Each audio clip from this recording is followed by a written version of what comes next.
What's up, guys? It's KB. Make sure you subscribe to the Underground Sports Philadelphia YouTube channel. Click the bell icon down below so you don't miss a single video from us.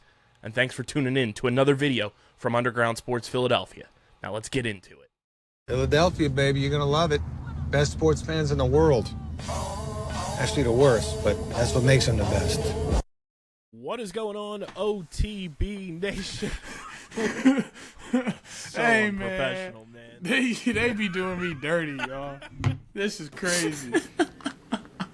This is crazy. It's like bro just woke up from a nap. That was DJ's sleep paralysis demon right there on the pod. You so wild for that, dog. But anywho, what is going on, OTB Nation? Welcome into episode number 410 of the award-nominated, honorably mentioned, number 9 NCAA ranked, number 11 Philadelphia ranked, most unprofessional and disrespectful podcast on the planet. It is the Outside the Box podcast, the official lacrosse pod on the Underground Industries Podcast Network. Ooh, I Full forgot. house. I was trying to mock buddy. you a little bit. I gotta get back to Got it. him. I forgot you switched it up to Industries. I gotta get used to the new name, man.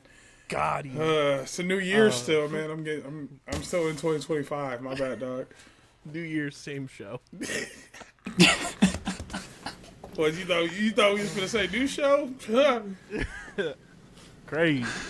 It's Full House, Deej, Hoots, and yours truly holding it down. We got a fun show. A lot of stuff has transpired over the past, 6 hours since before we were going to record.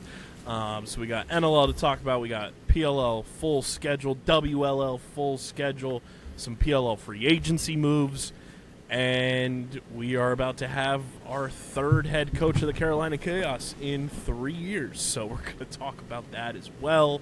Before we get into everything, though, make sure you guys are following us on the socials at OTB LaxPod on every single platform. So unprofessional, man. Hey, Get a grip. I said excuse me. It's a bodily function. I don't know what you want me So to do, dog. disrespectful. They can't take us anywhere. They take us everywhere. Follow us on the... Yeah, look what happened. What, good things? Sure. Dog, before we get into the whole diatribe, my mom has been, talking about our excursions in the back of tow trucks lately to people and how we've had to ride in the car on them. Did it make you get out? No. Twice, dude. Twice. I don't think that's legal. No. At one time, I chalked it up to, it's post-pandemic, whatever. But then this happened again in 2023, and I was like, all right, what the fuck is going on right now? Yeah. On the restricted highway in New York. A damn carnival ride. He's like, there isn't really space for you to get in, so I'm going to leave you guys in the car on the back. What if we were a full family size of 6 people? And then we're going to pull up at this rest stop up here, and then you guys can get out and get up front. So ridiculous. Just So goofy, ridiculous. bro. New York is the goofiest. The most ghetto thing I've actually ever been a part of. It was so ridiculous. But follow us on the socials at OTB LaxPod across the board. Follow Hoots on the socials at Hoots Sports Media. Follow Deej on Twitter at SCS_NextGreat. You can follow me at KBIZZL311. Subscribe to the pod. Subscribe to the pod. Subscribe to the pod. Apple, Spotify, wherever you get your podcasts in audio form. Leave us those 5-star ratings and reviews. You can also watch the show on Spotify now, so definitely check that out. If you want to watch the show on Spotify, you can. We've been getting a bunch of new subscribers, so I'm kind of chalking that up to the new elements there. So keep subscribing, keep leaving the 5-star ratings and reviews. And, of course, guys, subscribe to the Underground Sports Philadelphia, Outside the Box podcast, and Underground Industries YouTube channels. YouTube.com/@Underground Sports Philadelphia. That's where you get full video episodes of this show every single week. Full video episodes of all the original 6 shows on our network. Clips, shorts, live streams, original video content. We're at 1,240 subscribers. I would love to hit 1,300 before the end of the month. Let's see if we can make that happen. YouTube.com/@Underground Sports Philadelphia. We are 10 subscribers away. 10 subscribers away on the OTB channel from the OTB College show happening. And you have about a week before we're cutting it way too close for it to even happen. Deej, Hoots, Jackie Knight, holding it down. Essentially means you get 2 episodes of OTB during the college season. You get a college episode to start your week. You get us being absolute fools to end your week. Who doesn't want that? Subscribe to the OTB YouTube channel, youtube.com/@OTBLocksPod. 10 more of you subscribe. Double episodes of OTB every single week during the college season. So go subscribe over there. And then subscribe to the Underground Industries YouTube channel. It's our brand new network channel, youtube.com/@TheUnderground Industries. We have a very fun content concept that we are going to try to bring to that channel in the very near future. Deej and I were talking about it this week with Owen and Patty Pitts, obviously, from the house show. I think it's going to be really cool. We're going to inform Hoots about it later on, but it's a very fun concept, and I think you all will enjoy it. So go subscribe over there as well, youtube.com/@TheUnderground Industries. How we living, fellas? It's another week of lacrosse in our lives, and just a crazy flurry of news that happened today. I could feel worse. Michigan lost their first basketball game, so like that weight is kind of lifted off the shoulder, I guess.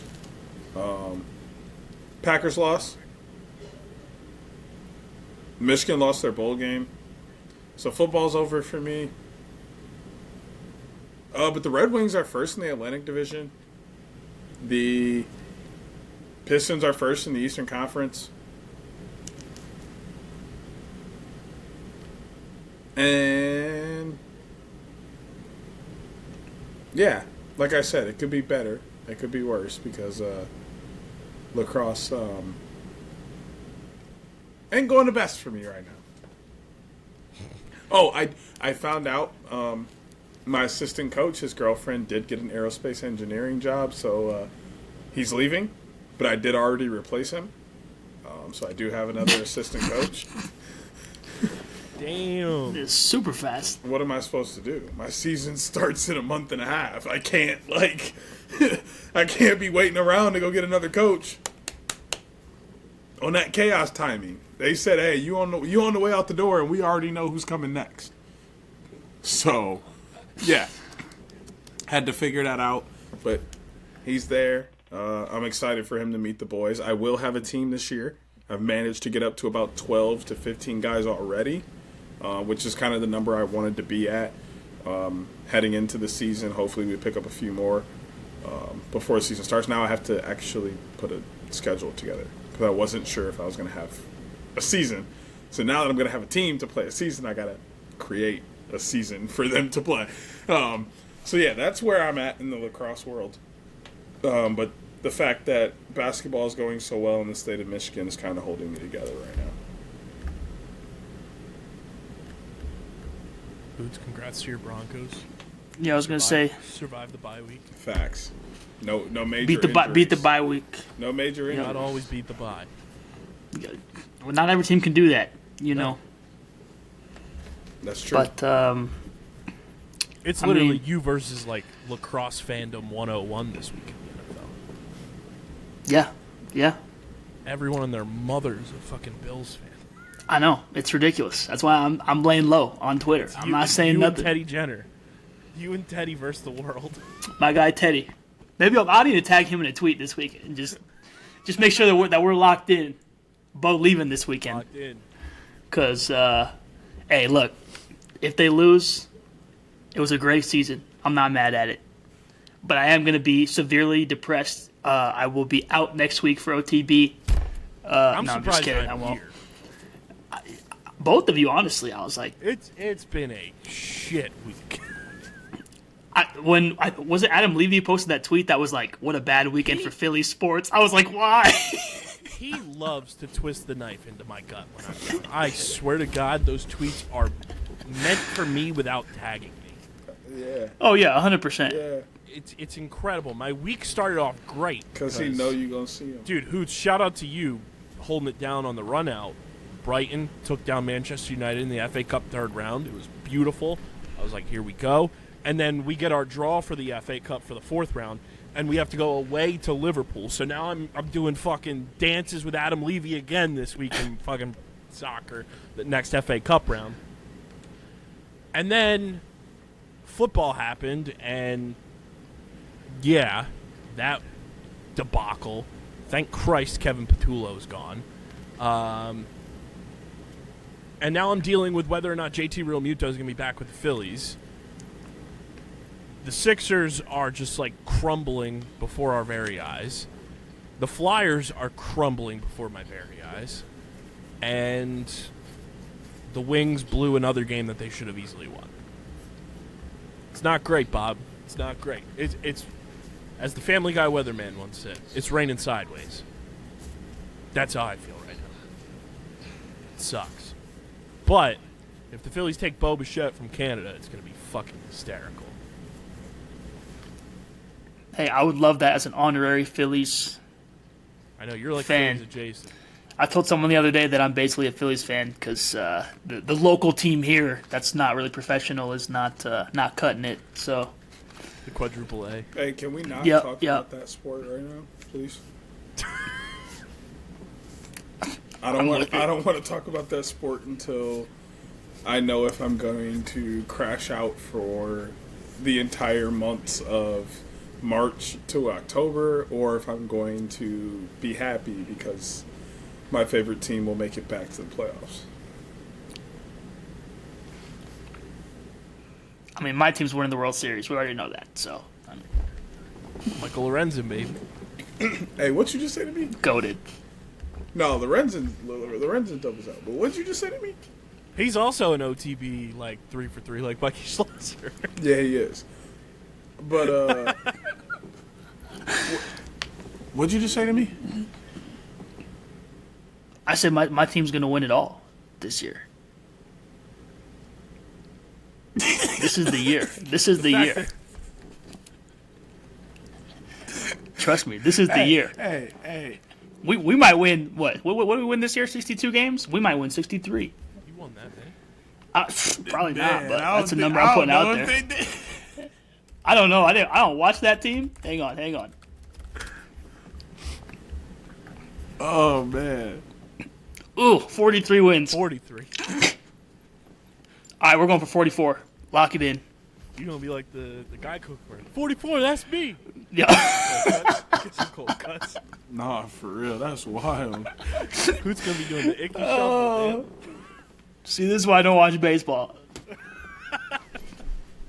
God bless Bo Nix and Nikola Jokic and Nathan McKinnon and Dylan Ward. God bless our troops. And gentlemen, start your engines. This is going to be the longest episode ever. I have video on PLL opening day. Oh, that's incredible. Yeah, it is. I'm incredible.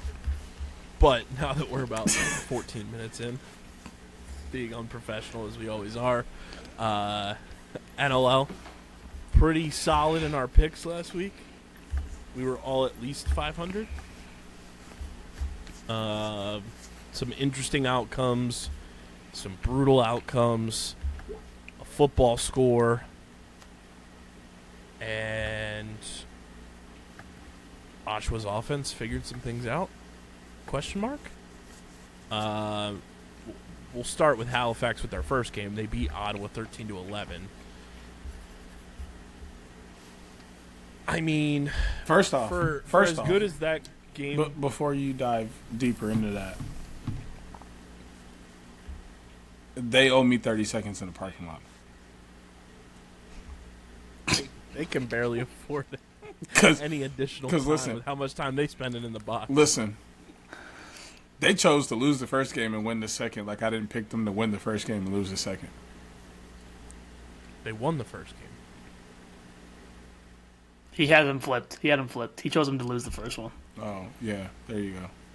I'm mad. They had one job. You know, do things the way I said they were supposed to go. You can go on now. I mean, it kind of bleeds into their game against Oshawa. They spent over 90 minutes in the penalty box this week. That's like, actually... that just can't happen. How do you do that? Just fight every single player on the field. It's crazy. They had 16 penalty minutes against Ottawa and then 78 penalty minutes against Oshawa. That is crazy. That is an obscene amount.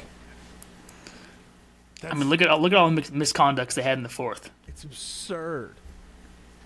You have Glenn Clark after the game saying the NLL needs to look into it because you have guys just going after people rather than actually playing lacrosse. And I mean, this has been Halifax for as long as they've been Halifax. Like, they have always been that type of team. And I don't know what to make of them after this weekend. Like, they win that first game, and if I'm not mistaken, they had to come back to win it. Yeah, because Ottawa had that 5-0 second quarter. Yep. So, like, good on them for coming back, but I don't know what to make of this team right now. Even though they're, like, in solid position overall, like, they're 3-3 through 6 games. Like, I don't know. They are such a weird team this year where, like, Warren Hill started off so hot and now kind of comes back down to earth this entire weekend, gives up double-digit goals in both games. They're such a it's the epitome of what Halifax is. They are the ultimate Dr. Jekyll and Mr. Hyde team. You say that every year. I do. I'm getting tired. They're that team every year. But they are.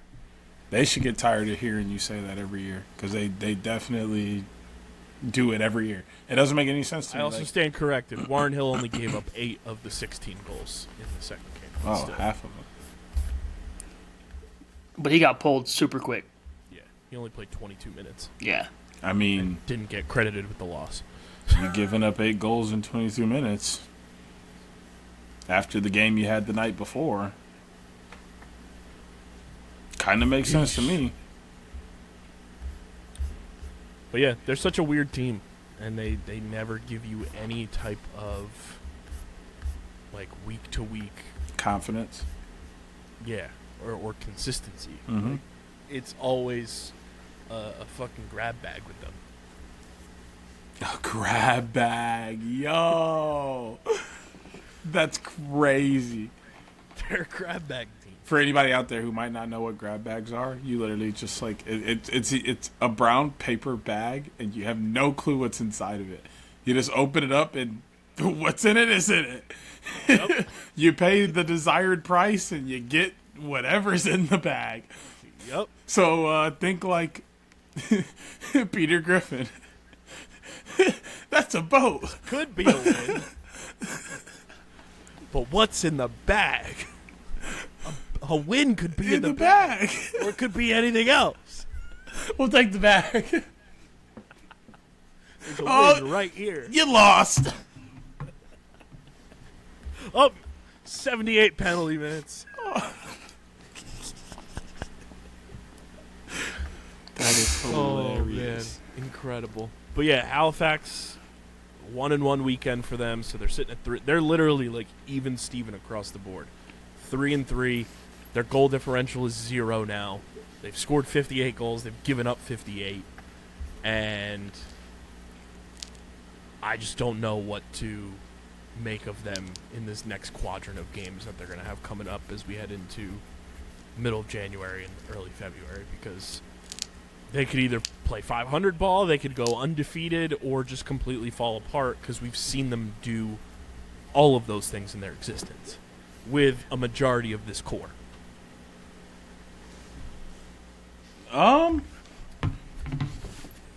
They're gonna do. I think they're gonna do what they've done the last couple of years. Somehow find a way to sneak into the bottom half of the playoffs. I don't know how they keep doing it, because we talk about them at the beginning / front half of the year, and we're like, this team's not that good. They're not consistent. They don't know how to finish games and win them.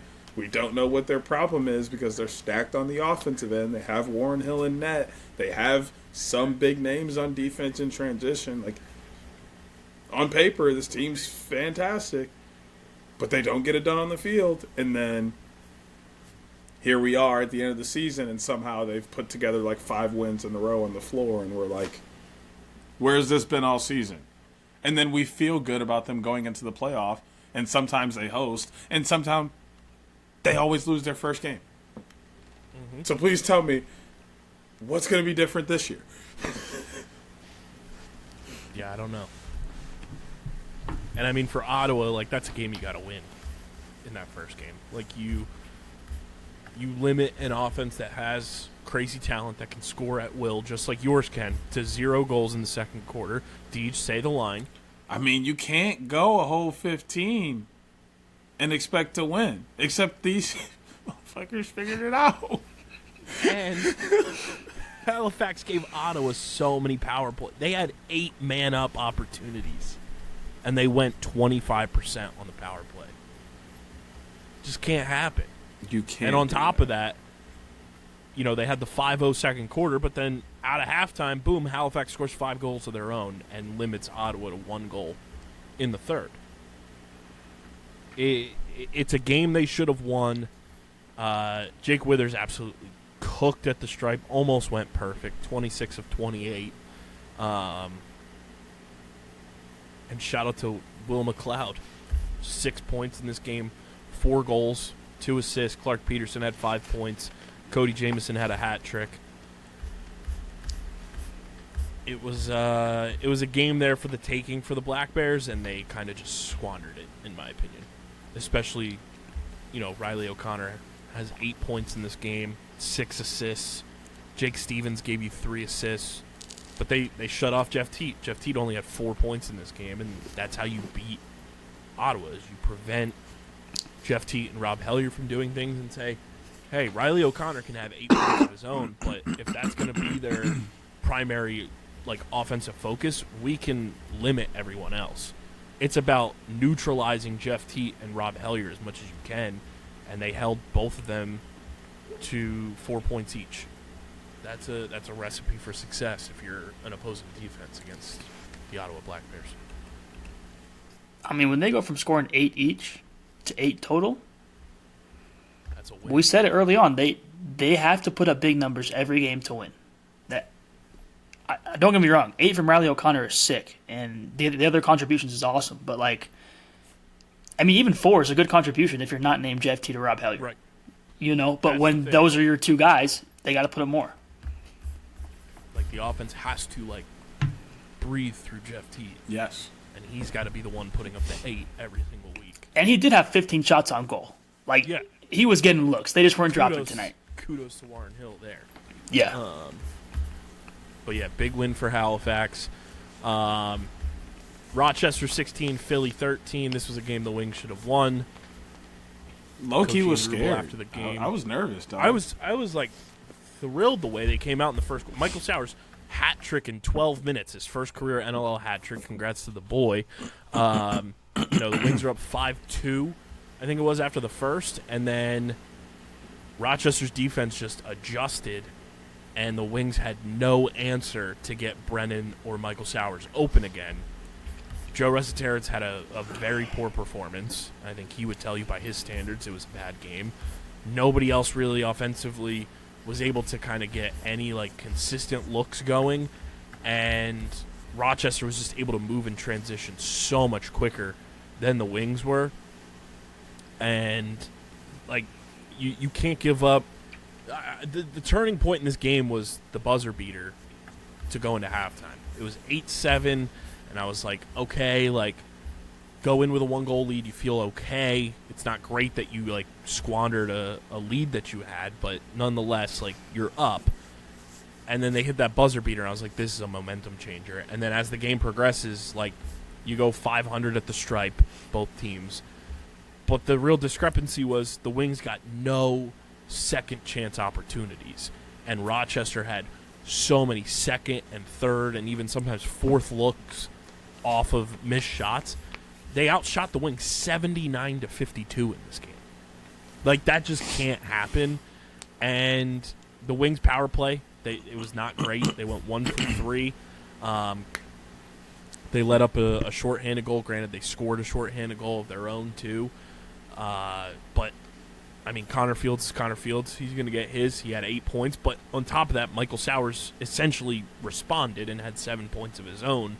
It's just the supporting cast in this game in particular didn't give what we know they're accustomed to giving. You know, Brennan had 5 points. Sowers had 7. And then Joe Resetarits had 2 goals and an assist. Phil Caputo had a goal and an assist. Eric Fennell only had 1 goal. Blaze had 1 goal, 1 assist. Like, you needed more from your supporting cast in this game. Sam LeClaire got shut off the scoreboard, which, Hoots, you know that's uncharacteristic of him. It was just a weird game as it progressed, and, you know, Ian Rubel said after the game, we got to learn to finish as a team. And that's been the problem the last 3 games, is that the Wings have not found a way to finish games that they could easily have won, and this team could easily be right now 3-1. Easily. And they let another one slip away, and it doesn't get easier this weekend against Vegas, and you're on the road, but they need to learn how to finish as a team, and they have the talent to do it. They have guys that have played together that should know how to do it. It's just a matter of it all coming together and playing a complete 4-quarter game, and they let things slip away down the stretch, and especially in that second half.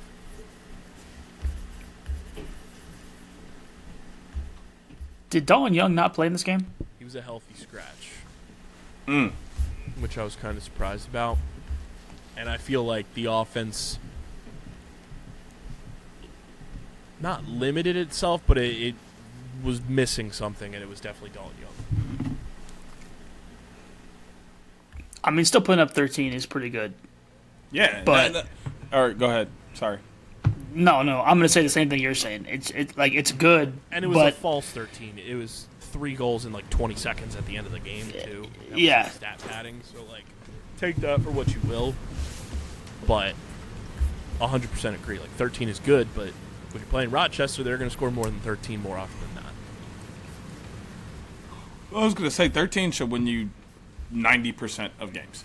It's just tough that you scored 13 against a team that falls in that 10% of games that you won't win. You know, Buffalo's probably in that area. Halifax is probably kind of there. Saskatchewan's definitely there. There's just certain teams where you gotta score a little bit more because they're gonna come out and score. So I think that was really the big problem with Philly this weekend. I thought their defense played pretty well in this game, and kind of until the end, but I think that was more of a product of their offense late in the game, going very quickly, trying to get, you know, goals as fast as they could to get back into the game. And then a lot of times, if you're not, like you said, getting, you know, rebounds, then the ball's going the other way within 10 seconds of the shot clock, 15 seconds, your defense is right back out there. They're tired. They're going to let up goals. So that's kind of what ended up happening late in this game and led to Philadelphia losing. But they had a grasp. They had an early lead on this game. They had momentum in this game multiple times, and they were able to keep it competitive. So there were some positive things out of this for Philly, but you really got to be able to score goals. That's kind of really their big thing right now, is they got to be able to score goals. Yeah, I mean, they came out with a spark. Like I said, Michael Sowers had a first-quarter hat trick and had the place buzzing. Like, that place was loud the entire first quarter.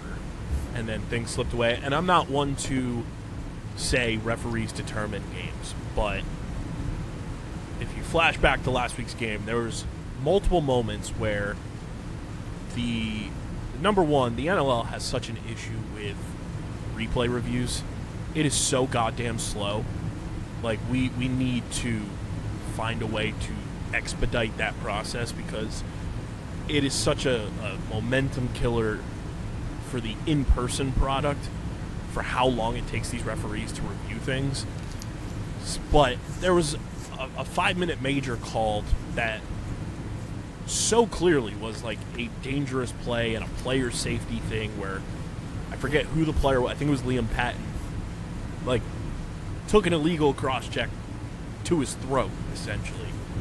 And after they take an eternity to look it over, they knock it down to just a regular 2-minute penalty. And then there was another penalty that they initially call a 5-minute major. They review it. I was fine with them not calling the second one a 5-minute major, but it should have been a penalty, at least like a minute. But then they just completely wiped the penalty off the board. And it was just like a horrendous display of officiating in the game. And the one call where they shift it from a 5-minute major to just 2 minutes was absolutely deplorable, and it really shifted a lot of momentum in the game, and it allowed Rochester to just, continue going. Like, that's when one of their runs started, unfortunately, and it's just, circumstance, but piss poor officiating in the Philly game, and there was a bunch of people that, like, work the in-arena stuff, and they're like, yeah, whenever number 94 works in Philly, it's always a shit show. And now I have to pay attention to that and see when that guy's in the building and see if it's a continued trend, because he was one of the people was telling me about, like, he's been part of some of, like, I think it was the game, was it last year or the year before, Deej, when Mitch Jones got, like, fucking pummeled against Georgia and it cost the Wings the game. Yeah. He was one of the officials for that. So, like, he's got a track record of not being The best in terms of unbiased in calls. But the Wings, plain and simple, at the end of the day, the Wings got to learn how to finish. And they got to finish off these games because they have the talent to do it. The next game here, Vancouver 11, Calgary 10, overtime. Curtis Dixon is inevitable. Dane Dobie retirement night. Can we talk about the structure that they hung his jerseys on? That was sick. Yeah. Also, Yeah. not for nothing, that felt like it came out of thin air. I didn't see any, like, hype or promotion about them doing the retirement night for him on social media. That's because you don't follow them or have them on tweet notif. I do on the pod. Yeah, I have know. every team. But you don't have them on tweet notif. Because No, I'm saying I have, like, the notifications for the pod. That's weird because I have the tweet notice on, and all week they talked about Dame Dobie forever a roughneck night. I've also been having issues with our verified accounts. Like, whenever I load them up, it shows, like, oh, this is your timeline. Like, it shows, like, a brand new account. And I was like, what the hell's going on here? Yeah, Thanks, Space Boy. Yeah, they talked about forever a roughneck night for Dane Dobie all week. So, and they did, like, I think they did bobbleheads. They did banners as well. I know that. And then I know that they have.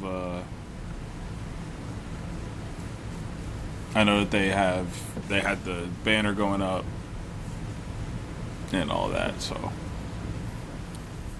it was made as big of a deal as it should have been, even though you were not able to see it. Yeah, maybe I'm just shadow banned everywhere. That could be possible. Who knows? Curtis Dixon, though, inevitable. What a sick shot.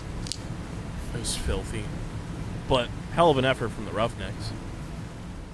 Oh, yeah. I've been saying it week in and week out, is this team is, like I just said to you guys pre-pod, this team doesn't suck. This team isn't great, but they don't suck. They've been competitive in every single game. Their score differential is just -7. They're very much a few inches away from winning 3 of their games they lost. Like, especially this one, like, you can't really complain about a young team being this close to being 3-2, 4-1. Like you can't complain about it. You can only continue to work on the things that are going to get you on the other side of these 1-goal losses. You're winning them. And the only way you can do that is to continue to focus on in-house things.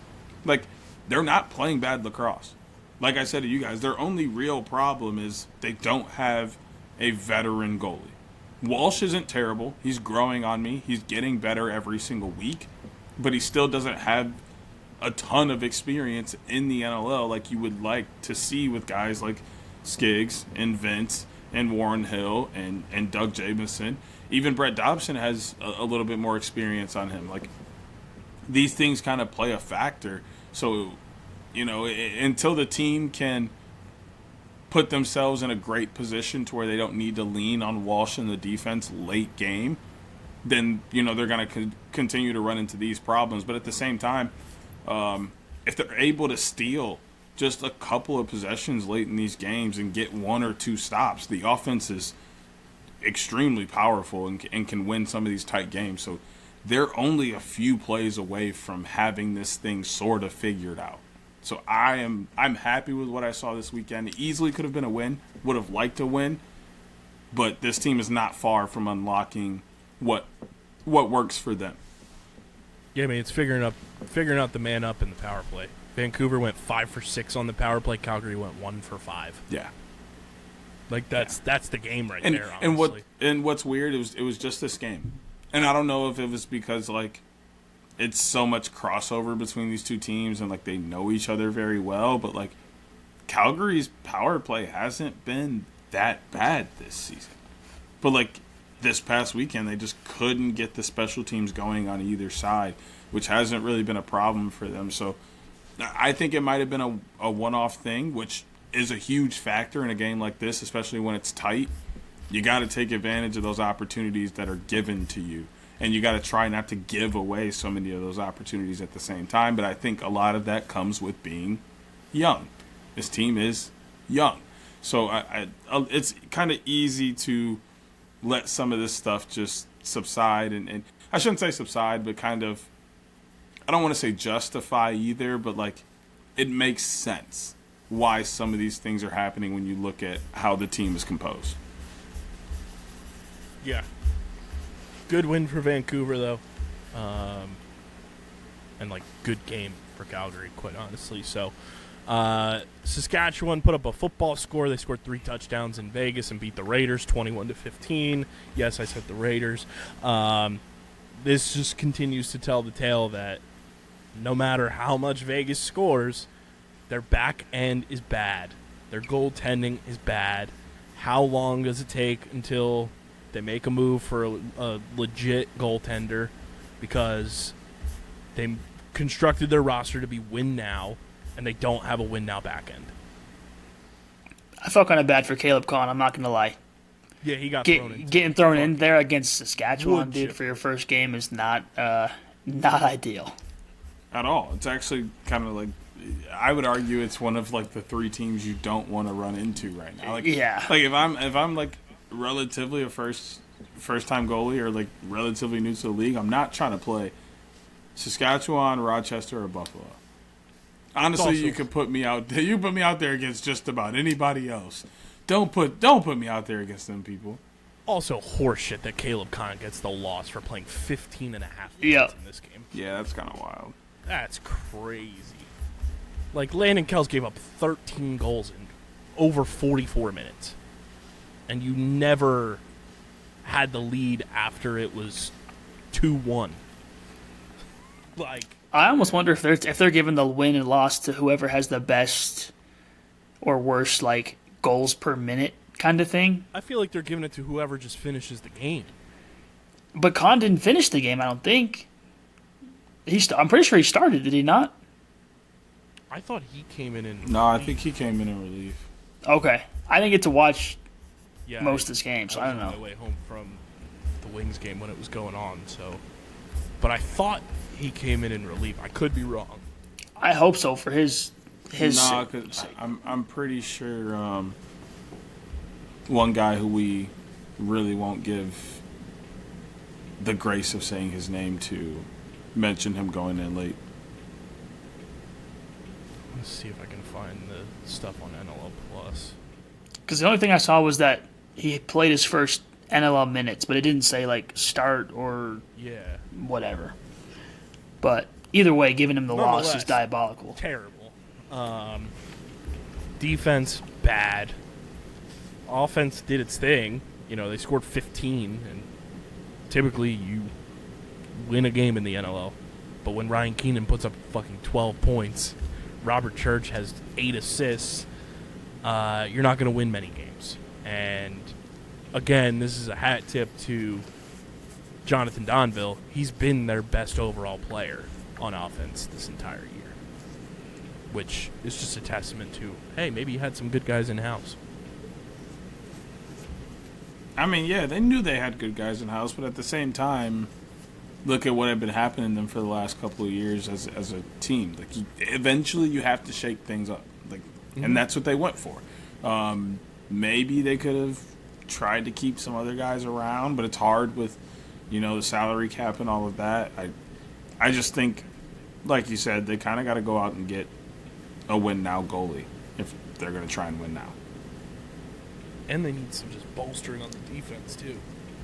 Like, that whole back end is just, oof. It's rough. We'll see what they do, but, I mean, Saskatchewan went 29 of 40 at the face-off stripe. Jake Naso is an absolute demon. And, I mean, Saskatchewan went 4 for 6 on the power play, too. So, like, a very good game for the 8-goal third quarter. They went for 2. Got it. And, yeah, I don't know. Vegas, like, everyone was like, oh, Vegas is showing that they're the team that they set out to be. And I'm like, have they? Offensively, sure. They've been putting up numbers offensively. But as a team, I can't say I agree. Like, they're below 500 right now. And they have a negative goal differential. I don't know. That feels like same old Vegas. Yeah, you're not wrong. It's same Vegas, it just looks different. Yeah, they just put like, you know, you can put lipstick on a pig and it's still a pig at the end of the day. Oh, you're funny. Lipstick on a pig. Zach Mann's MVP, looking nice. It's looking nice, Deej. Some are saying that you may know ball. Hey! He said it, not me. Some are saying 9 points in this game, 4 goals, 5 assists. He said it, not me. 2 loosies. I said the boy was gonna be balling, and he's making me look good. That's what I'll say. He's making me look good. He's awesome. I've been a fan of his since like day one when he was in Toronto. For me, it was last year. Like last year was a turn up for me because he's so good. I don't even know how to explain it. Like he just had a crazy season last year, and I was like, the swagger he plays with, like he just that energy. I was like, yeah, I can rock with him. He's gotta get up out of that green, dog. He can come wear black. He can come wear black, red, and white. He'd look better in burgundy. Anywhere. I don't think he's going anywhere anytime soon either. But if he wanted to, you know, the people across the prairies are very open for him. Oh man. But great win for the Rush. Toronto win 12-7 in San Diego. I wish I would have known Origlieri was going to be out completely for this game and just cold goalie. Not that Chris has been all that great, but I looked at the transaction report this week. He's off of injured reserve already, so it seems like he's going to be back. Yeah, bad game for San Diego. Like, it was very uncharacteristic from everything that I was able to watch. Is it uncharacteristic? I mean, when you have the talent that they have on offense, especially with a guy like Wes Berg, and he only has 2 goals, and Trevor Baptiste has a perfect game. Shout out to Trev, 23 for 23 at the stripe. You also squandered your opportunities on the power play. They went 2 for 7 on the power play. 5 more goals there. I say You that were was perfect on the power play. You go to overtime. that was the real problem. Was their power play and the fact that their offense just died multiple times in the game. Like you can't when you're getting opportunities like Trevor Baptiste is giving you by being 100% at the stripe. Like you know that if you get into any type of groove offensively, you can play make it take it because he's not losing any faceoffs. Like it's not making sense to me how you don't kick into another gear when you realize how good you have it at the stripe in a game like this. And their offense just couldn't figure out how to hit the back of the net. Like, that's where all the problems were in this game. Everything else was almost flawless for San Diego, but you got to be able to score. And they couldn't get it done. Yeah, I mean, credit to Nick Rose. Like, he limited Wes Berg. He limited Trey Leclerc. He limited Corey Small. He limited Pat Cav. Like, Pat Cav went 0 for 9 shooting. Trey Leclerc went 2 for 11 shooting. Corey Small went 1 for 9. And Wes Berg went 2 for 9. So it's not like San Diego didn't have opportunities. Like, you had your top 4 options, I would say, in those 4 guys that I just mentioned, all have at least 9 shots on goal. And they all shot well under 50%. Like, they weren't even hovering around 50%. That's a great job by the defense. It's a great job by Nick Rose, and it's a bummer that they couldn't, get it done for a perfect game from Trev, especially at home. But again, not only was Nick Rose great, the young boys for Toronto were awesome. CJ Kirst had 6 points in this game, 1 goal off of a sock trick. Owen Hiltz had 4 assists in this game, and he also scored a goal. Like, Mark Matthews had 4 points. Dan Craig had 3 assists. Challen Rogers had 3 points. Like, they got contributions from everyone, and your new face of the franchise puts up 6 points and is able to kind of get the job done. You're playing against a goalie who hasn't played all season really, and Cam Dunkerley, who I think is a quality goalie. Like, he has the ability to play in the NLL, but he's coming in cold, first start of the season, and he only gives up 12 against Toronto. That's a game that I think San Diego knows that they can and should win. I mean, just because they know they can or should don't mean they will. I mean, as evidenced. It feels like they just found a bunch of talented players and just were like, we'll just take them all, not consider any chemistry. That's the ethos And hope of it their works out. existence. Yeah. Like, when you watch them play, there's, like, no identity, I feel like. That's what Patrick Merrill as GM has been. And, like, I love Patrick Merrill, like, friend of the program, but in the entire existence of the San Diego Seals, that has been their identity, is not having an identity. They've been a revolving door of talent year in and year out. They just sign, groups of 3 in terms of veterans. This year it was Corey Small. They go and trade for C-Rob, and then let's put the pieces together, and then they add Pat Cav to the mix for the full season. And it's like, hey, you guys have this giant freak of an athlete in Trey Leclerc. Why not build around him? I was talking to some people about that this week, and they were like, yeah, absolutely. He should be like him and Wes Berg together, along with Pat Cav now, obviously, since he's playing the full year. Like, that should be your focus of your offense, is those 3 guys, because of how creative they can all be. And then let, the Corey Smalls and Connor Robinsons and stuff kind of be your ancillary pieces. But when Connor Robinson's only getting 3 shots on goal and goes 0 for, he's basically getting paid to go run cardio for the week. And that type of thing's crazy to me, too, because, like, C-Rob's whole game literally is to score goals. Yeah. Like, he'll pick up some assists here and there, but, like... He's a catch-and-release guy. So when I mentioned this on the run-out, too, like, how is he getting 3 shots? Right. I know the rest of these guys need shots, too, but you're telling me, like, your pure shooters are getting 3 shots. Like, that just doesn't make sense to me. And this is, like, their recipe, I guess, all season long. Like, it's crazy. Because his entire career with the Mammoth was like, get the ball to C-Rob, he's going to score. That's what he does. Like, he's perfect setup guy to score goals from pretty much any angle, too. That's why we called him the fucking Mad Hatter. But yeah, San Diego's in a weird spot right now. It seems like Chris Origlieri is going to be back this week. Hopefully he gets back on track, because he has just not been himself at all this year. But this is a good win for Toronto. I mean, they just quietly continue to, chip away at their kind of slow start to the season. They're 2-2. Their goal differential is only a -1, and it just feels like the young guys are getting a lot more comfortable. CJ is obviously a superstar, as we all know. Owen Hiltz knows the box game like the back of his hand, and I think they're just trying to get more comfortable with their identity, knowing that, like, coming into the year, we're not going to have Tom Schreiber.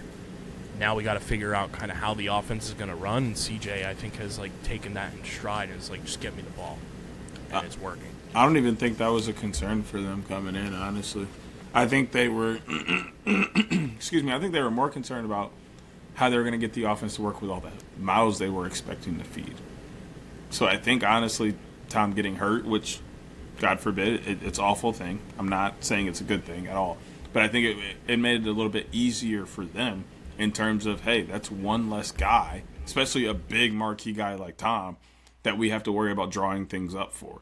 And now, like, their only thing to me that was slowing them down was they needed the young guys to catch up to where the older guys were. That was it. They just needed them to get into the game, see how quick it is, get adjusted to the speed and the change in skill and the IQ and all these little small nuances of moving from college to pro, moving from, senior to pro, whatever level they were playing at before.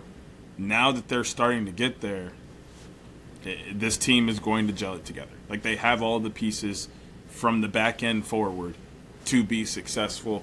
They just needed the young guys to catch up, and they're catching up week by week. And you can see as the offense, because really that's where they were having the most, like, oh, we need this adjustment to happen kind of thing. And you can see week by week the offense is just slowly clicking and flowing a lot better as they play more. So this team is going to be, I hate to say it, but competitive for an NLL Cup once again.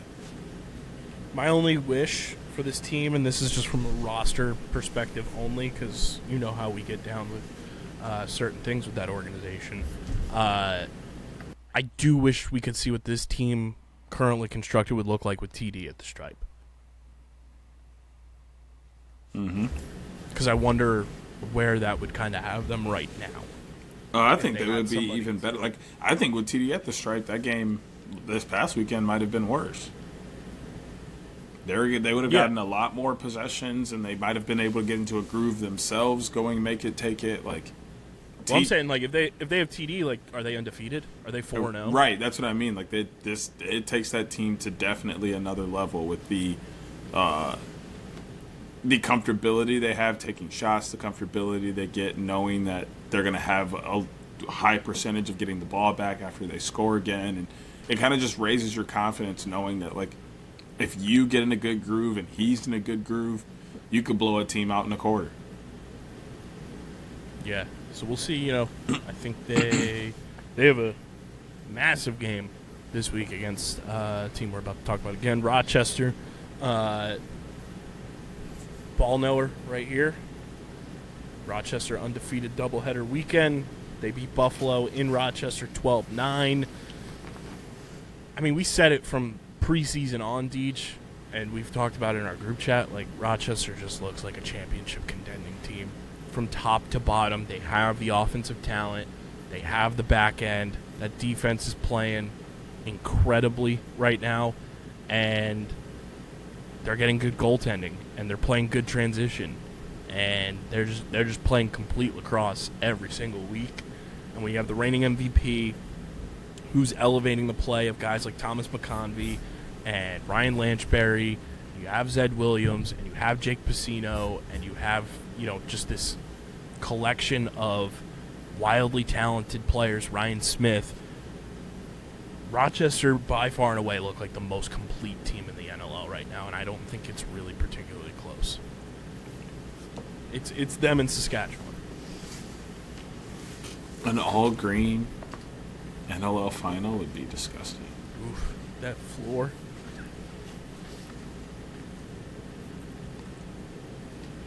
The turf would be great. It'd be. You'd have to air the NLL finals on Nickelodeon. It'd be the NLL Slime Time Live Championship game I'd be here if they dump slime on the winners of the NLL Cup at the end. instead of Gatorade. What color's the slime? OG. We need the OG slime color. Fun fact about Nickelodeon. You know when they had the Nickelodeon like Kids Choice Awards and they gave out like the trophy and it was the orange blimp? Did you know the blimp was a kaleidoscope? Really? That's sick. Looked in the part that's like the back like engine of it. Yeah. You look in, it's a kaleidoscope inside the blimp. That's sick. I was like, that's one of the coolest trophies ever. Nah, the coolest. The coolest. Well, there's probably some other cool ones out there. I'll look into that and get back to y'all. One day we're gonna win a Kids Choice Award for podcasting. That's when we'll know we made it. They still giving those out? Who knows? Oh. It'd be cool. Yeah, it would be. I mean, you got podcasters winning Golden Globes now. I know. I'll take a Kids Choice Award though. Oh, Man, yeah. we're disrespectful Please and give me a unprofessional. We're kiss. never getting that. Please give me a Kids' Choice Award before a Golden Globe. Which I found out the podcasting like Golden Globes, you had to pay to have your podcast nominated. To like submit your podcast, you have to pay a fee. I was like, what? No thanks.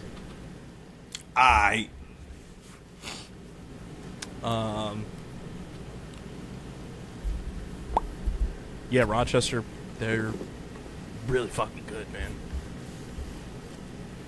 And they're good and they're fun and they're easy to root for too. And I think that's what makes it that much like cooler to watch them. Is like there's not that there's like teams that have are full of bad guys, but Rochester's just like such a likable team, from Connor Fields to Pacino to Ryan Smith to McConvey. Like they have just a bunch of likable guys. Zed, so they're easy to root for, and watching them succeed is a lot of fun. They could become America's team overnight. Like, they're so just nice and likable. Yeah. But also just so good. Like, So good. It's hard to be like, yeah, I hate Rochester. Unless your team has beef with Rochester, you have no reason to hate Rochester. Right. So, like, one team's fan base. Yes. Buffalo. That's it. Outside of that, there's like no reason. Maybe Toronto. Nah. Even that's pushing it. I think it's really just the one. It. I think Philly would have more of an argument for that than Toronto, because y'all get into just like the energy on the floor, and there's always fighting and stuff. Like I could see like that kind of just spilling over because of Well, how. I guess Toronto would be more Halifax now because it was old Rochester. Yeah. But Definitely Halifax. But yeah, It's a you hell guys of a just win. seem to always get beefy with Rochester. So I could see that spilling over and fans just being like, man, they always trying to fight us. We don't like them. it's also very funny in the Wings Rochester game where it was like, oh yeah, there's 2 water dogs on the Rochester Nighthawks right now. So like, come May, we're gonna be rooting for a bunch of these guys that everyone in this arena is actively booing right now. They don't care. No, at all. Philly won, Philly all. Hell of a win for Rochester, and I think a humbling loss for Buffalo. I think that was Buffalo was getting to the point this year, rightfully so. Like, you're 3-time defending champs, like, but it felt like they were getting to where it's like, oh, our shit don't stink, and we can still go out and ball out, even though we lost guys. Like, we're still the same team. And I think this is like one of those losses that you're Buffalo, you kind of needed it. And it's like, all right, let's reset, regroup. And I guarantee Buffalo's going to go on like a 5-game win streak now. I mean, or they could go on a losing streak. This could send them on a spiral. That's fair. I'm not saying it's gonna happen. It's just saying it's plausible. It is plausible. We haven't seen them lose in like forever, so like we don't know how they're gonna respond to this. They are 3-2, but I mean they've got a nice bounce back opportunity at home against Ottawa this weekend. So we'll see what happens there. We kind of talked about Halifax in this game a little bit, but Oshawa's offense came to life, did their thing, 16-9. The penalty minutes were the headline in this one, 78 for Halifax, 62 for Oshawa. Just absurd. Just an insane game. Again, Alex Simmons, the OTB bump was real. It was just early. It's never wrong. 9 points in this game for him. Ty Kurtz with 10 points. 9 points for Ethan Walker. 4 assists for Dyson Williams.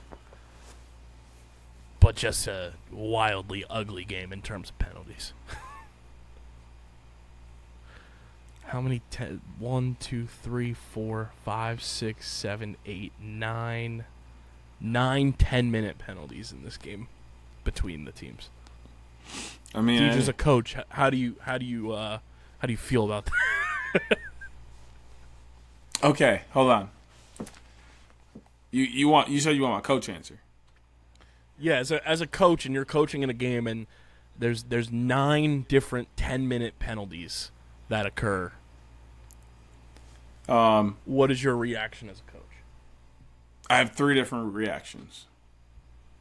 To my team, just be better. Like, yeah, sometimes they do some cheap shit.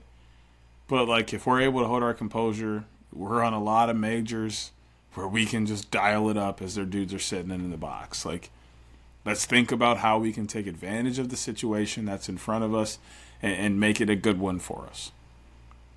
To their team, fuck you. I knew you were going to say that. Because, like, dog, why are you doing all that? Why can't we just play a civil game of lacrosse? Why you got to be so angry? Why you want to fight? Why? We're just here trying to play the creator's game, Why? and you want to do all the extraness. It's not necessary. And to the refs, do your damn job. How'd the game get this far mismanaged and out of hand to where we got 9 10-minute penalties? What are you doing? Have you called anything all game? Probably not, because it probably wouldn't get there. Quarter.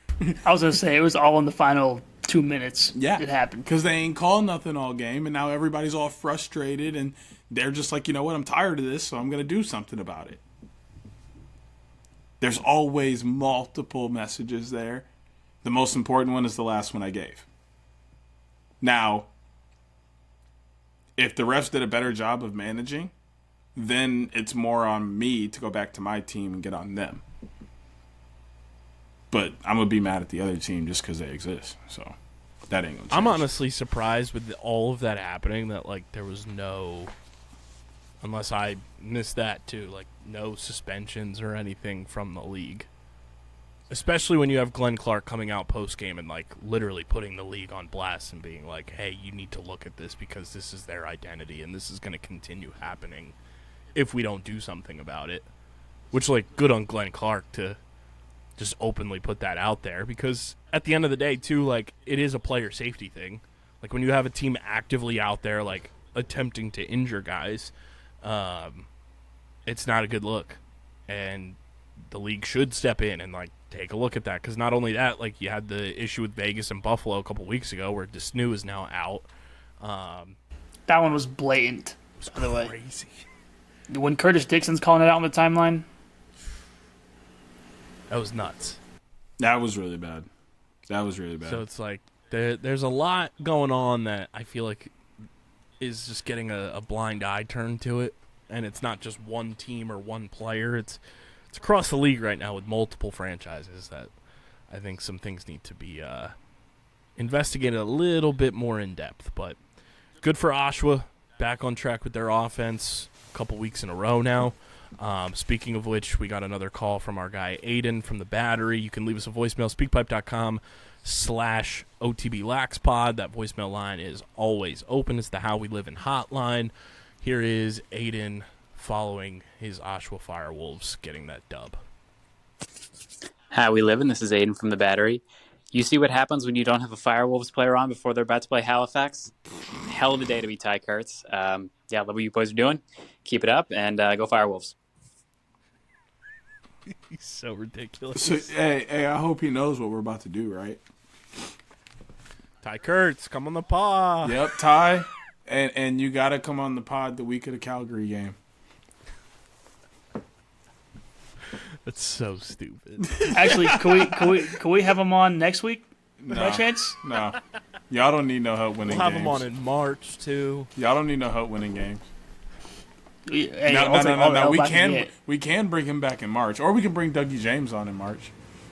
Yeah, we'll bring Glenn Clark. We'll bring the whole organization. Hey, could you imagine having Dougie James out there and then he gets pulled like 5 minutes in because he's just Swiss cheese? I'd log off. That would be insane. And then the next 6 weeks, he just goes. He just goes nuclear. Never wrong, just early. Wrong, just early. That would be Ridiculous. insane. And then the final game of the weekend: Colorado 7, Georgia 5. Hoots, your thoughts? Lick back. Thought he was about to Oh, say. and by the way, Dylan Ward's the best goalie in the world. Just so it's clear.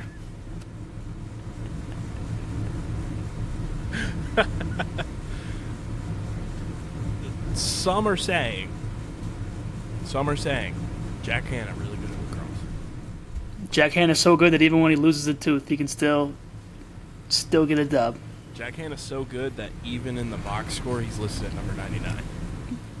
Yeah, which is actually hilarious. I don't know when they updated that, but apparently that's like a rule where if you have to switch jerseys, you have to wear 99 now.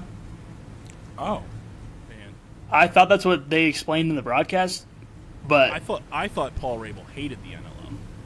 it's actually to honor Paul. I heard, yeah, just Some were every saying. team. Some were saying, but really? Paul doesn't hate the NLL? I don't know. But in all seriousness, obviously would like to score more than 7. But Brett Dobson is being just out of pocket right now with the way he's playing. It's insane what he's doing. Is he goalie of the year right now through the first X amount of games? Like I said with the PLL, I said he should be MVP despite team record, all that stuff. At this rate that he's playing, I'm going to make the same argument in the NLL. If he continues this, because look at what he's. I mean, I said on Tuss Talk this week too. Through 2 games against Colorado, he's given up 9 goals. And you look at the other 50 games, saves in this game. what else do you want him to do? Literally, There's only Put up a 50 burger in saves. There's one person I would throw up there with him that could possibly steal it away. CDB. For goalie of the year? Yeah. He's also played very well. Outside of that, there isn't anyone who's close outside of CDB. Everybody else is a significant step lower. I do still think Brett has been better than CDB, but if there is going to be anybody that's going to challenge him, as of now, if it ended right now, those two are a clear step above, and maybe you throw Doug Jamieson in there. I think he's another name that's been, really good. But outside of that, I don't really see anybody challenging those two, and really Dauber's 1A to the 1B of CDB. I mean, Dauber's at 87% save percentage right now.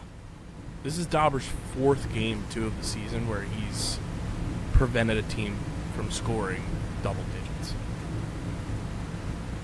After that first game against Buffalo, where they scored 15, he gave up 5 to Oshawa, 7 to Saskatchewan, 3 to the Mammoth, and then 7 to the Mammoth. Them boys getting ice cream out that ass. The fact that he has 4 single-digit goal allowed games this year is Out of 5. crazy. Or 6. 80% of the games. Yeah. 5 games so far. Yeah, that's crazy.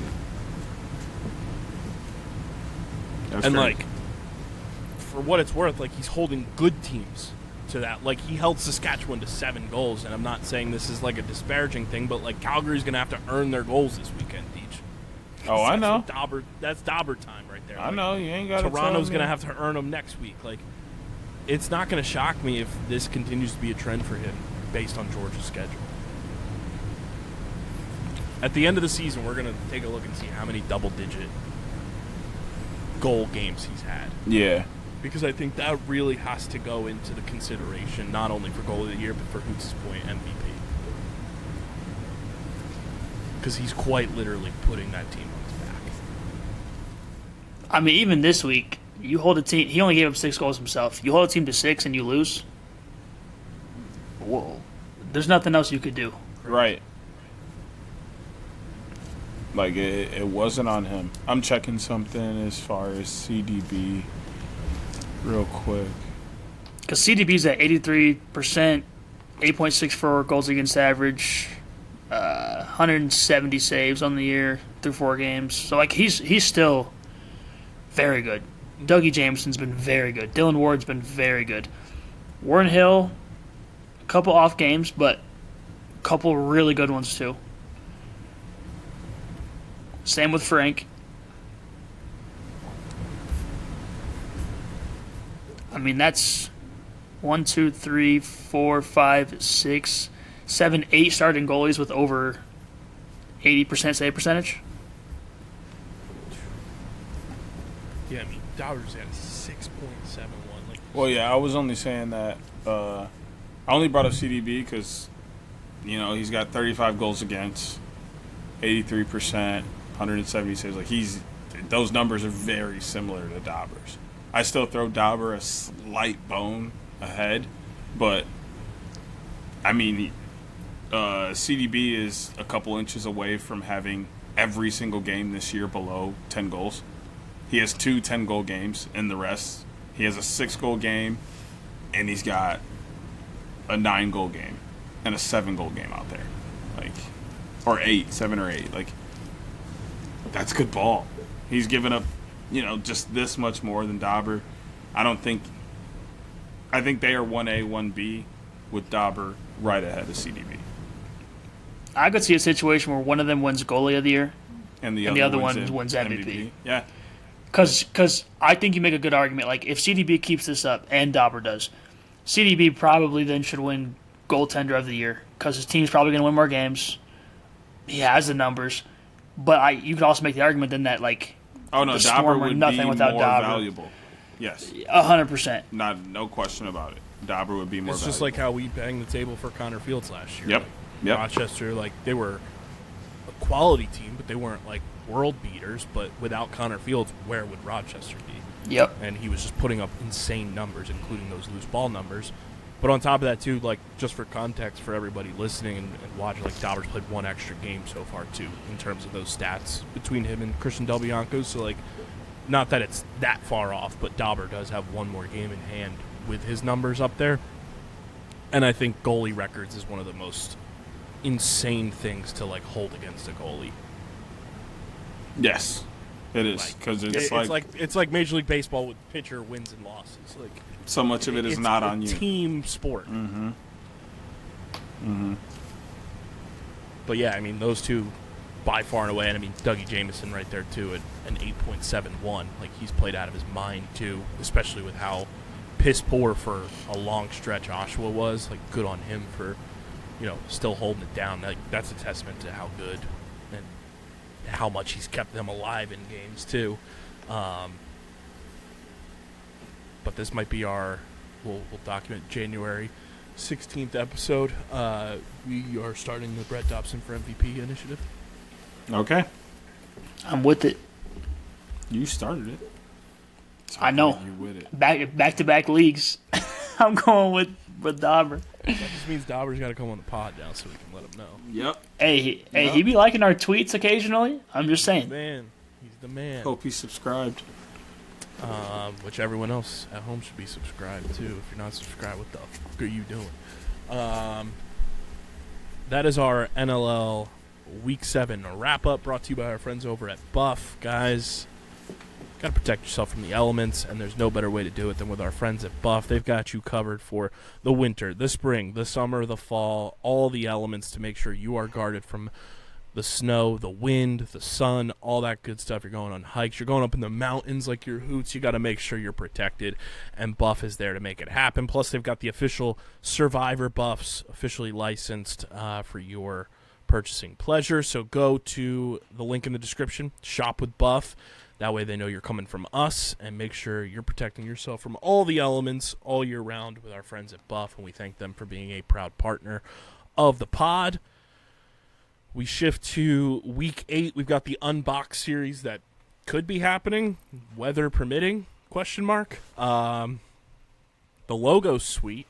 I like the Unbox series Edmonton logo with the dinosaur bone because of the Unboxed branding there. But fun slate of games. Colorado at Halifax kicks things off Friday at 6:30 Eastern. Ottawa at Buffalo at 7:30 Eastern. And then Calgary at Georgia at 10 Eastern. And San Diego, Vancouver also at 10 Eastern. And then on Saturday, we've got Toronto at Rochester. That game has been moved from 7 to 8 p.m. Eastern for everybody who may be going to the game or just wanting to watch. It is now an 8 o'clock start. Oshawa at Saskatchewan is also at 8 o'clock. And then Philly is at Las Vegas at 10:30. What are we looking forward to from Week 8, boys? Well, obviously 10 p.m. Friday night, I'll be looking at that Unbox series, hoping that it does actually happen, and that my boys are able to crack the Da Vinci Code. Yeah, for real, because I need us to grab a win here. And you know, the cool part about this game is you only need about 8 or 9 goals to win this game, since their offense can't score. But the problem is trying to get 8 or 9 goals on Brett Dobson. So I think that game's going to be a lot of fun. I think it's going to be competitive and close. Toronto and Rochester jumps off the page at me in terms of the offensive firepower there, and I think that one's going to come down to which one of their goalies is able to make a few clutch saves. And then, obviously, the bookends. Vegas and Philadelphia should be fun. Basically, two teams who struggle on the defensive end but have stars on the offensive end. And then the first game of the week is two teams who seem to give us great games week in and week out, regardless of who they're playing. So I'm really looking forward to the bookends, and then, obviously, my boys in the Unbox series. Hoots, how you feeling about going to Halifax after their penalty-ridden weekend last week? Not great, because that just means that they're going to play their most disciplined game of the year and, be locked in. But sure about that, Jim? You watched it. But overall, I feel fine. Jack Hanna was not on the injury report, which is good after the hit he took. Q is questionable. He did warm up with the team last week, so I'm assuming he's playing. So that's going to be huge. Also, I'm really intrigued, actually, by this Buffalo-Ottawa game. Buffalo's still Buffalo, but, Ottawa has proven that they can put up points. They can put up at least 11 without Jeff and Hellier putting up a bunch of points. If they do that again this week, put up 6 or 7 points. Sorry about that. That's going to be a good one. And then that last game, like Deej said, Philly and Vegas, I think is just super intriguing. Is it going to be a super high-scoring game, or is it going to be one of those where everyone thinks it's high-scoring and then ends up being lower scoring? But tons of talent between veteran talent on Vegas and some young guys in Philly, so I'm excited for that one too. Yeah, to your point with Ottawa and Buffalo too, Zach Higgins was backing up Matt Vince for years and knows what it's like to be in that Buffalo environment. He always plays well against Buffalo, even when he was with Philly. We always played them well with Higgins in the back end, so I'm definitely intrigued by that game. I think the Unbox series is going to be fascinating to see how that all shakes out. Toronto-Rochester is going to be incredible. Those two offenses going at it. Nick Rose, whichever goalie Rochester decides to trot out there, it seems like they can do no wrong. I'm really excited for that game. And then when it comes to the Wings, just finish. Like, this is a team that everyone in the league talks about. Their back end cannot get it done. If your offense can get hot and go on runs, the typical mantra about lacrosse, just keep your foot on the gas pedal. Like, Brennan O'Neill should be able to dominate that defense and that goaltending. Michael Sowers should be able to dominate the way that, watching him, dude, I'm not even joking. Like, we've seen Mike play up close and personal, all three of us. He's been doing, like, these agility off-season workouts around Philly and South Jersey. The third goal that he scored against Rochester on Friday night last week proved that those agility trainings are working, because he dusted the defenders around him. It was insane. Like, he was moving in slow-mo, but everyone around him was in real time. It was crazy. He should be able to cook. I hope Dalton Young plays in this game, because I would like to see those three on the floor together, with Joe, with Eric Fennell, with Blaze. Like, you have the talent to beat a subpar back end. Go and do it. And I think the defense, even though it's had its struggles late, like, you still have a lot of talent on that defense. I think Nick Damute is still a very talented goalie. They should be able to do a lot of fun stuff to prevent some of those guys from scoring, and we'll see what happens in that game. But I think it's just a matter of finishing and knowing that you're playing against a subpar back end and your offensive power is better than their defense. Deej, what trade are you proposing us right now?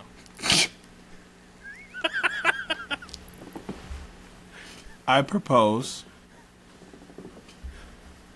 that we trade the fan noise in my background for the feeding ducks. Fair. Before we feed ducks, though, Hoots, your Riverside game of the week. Oh, man, I didn't even think about this. I'm going Buffalo, Ottawa. I don't see, even Deej, I don't think people are giving it the respect it deserves. I really think Ottawa's better than people are giving them credit for, and it's going to continue to be that way. I understand that, but if they find a way to shock Buffalo and send them to 3-3, there's going to be some eyebrows being raised. I'm just saying. Okay. That's a solid explanation. I'm going to take the Friday game at 8 p.m. Or, sorry, Saturday game. Saturday game at 8 p.m. Toronto, Rochester. I think that is where I see the offensive explosion really happening. I think there's some games where there's a potential for a one-sided offensive explosion, but I really see this being very similar to the Philadelphia game, a 16-13 game, 17-14, 17-15, 18-16, something like that. I think these teams are really going to come out and put on an offensive show. So I think that game will be fun and will come down to the last couple minutes. I was about to say, what year are we trending towards with the scores you were dishing out? I thought we were going to get to 1917. Nah, that's a little high. That's a little high. I have a couple games that I'm, like, really intrigued about. San Diego, Vancouver is just going to be fascinating to see how San Diego bounces back. And, Vancouver coming off a big overtime win. They're back at home.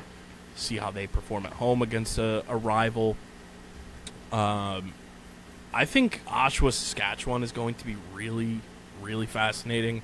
It's at Saskatchewan. Oshawa's offense has really started to click the past couple of weeks. Does that continue?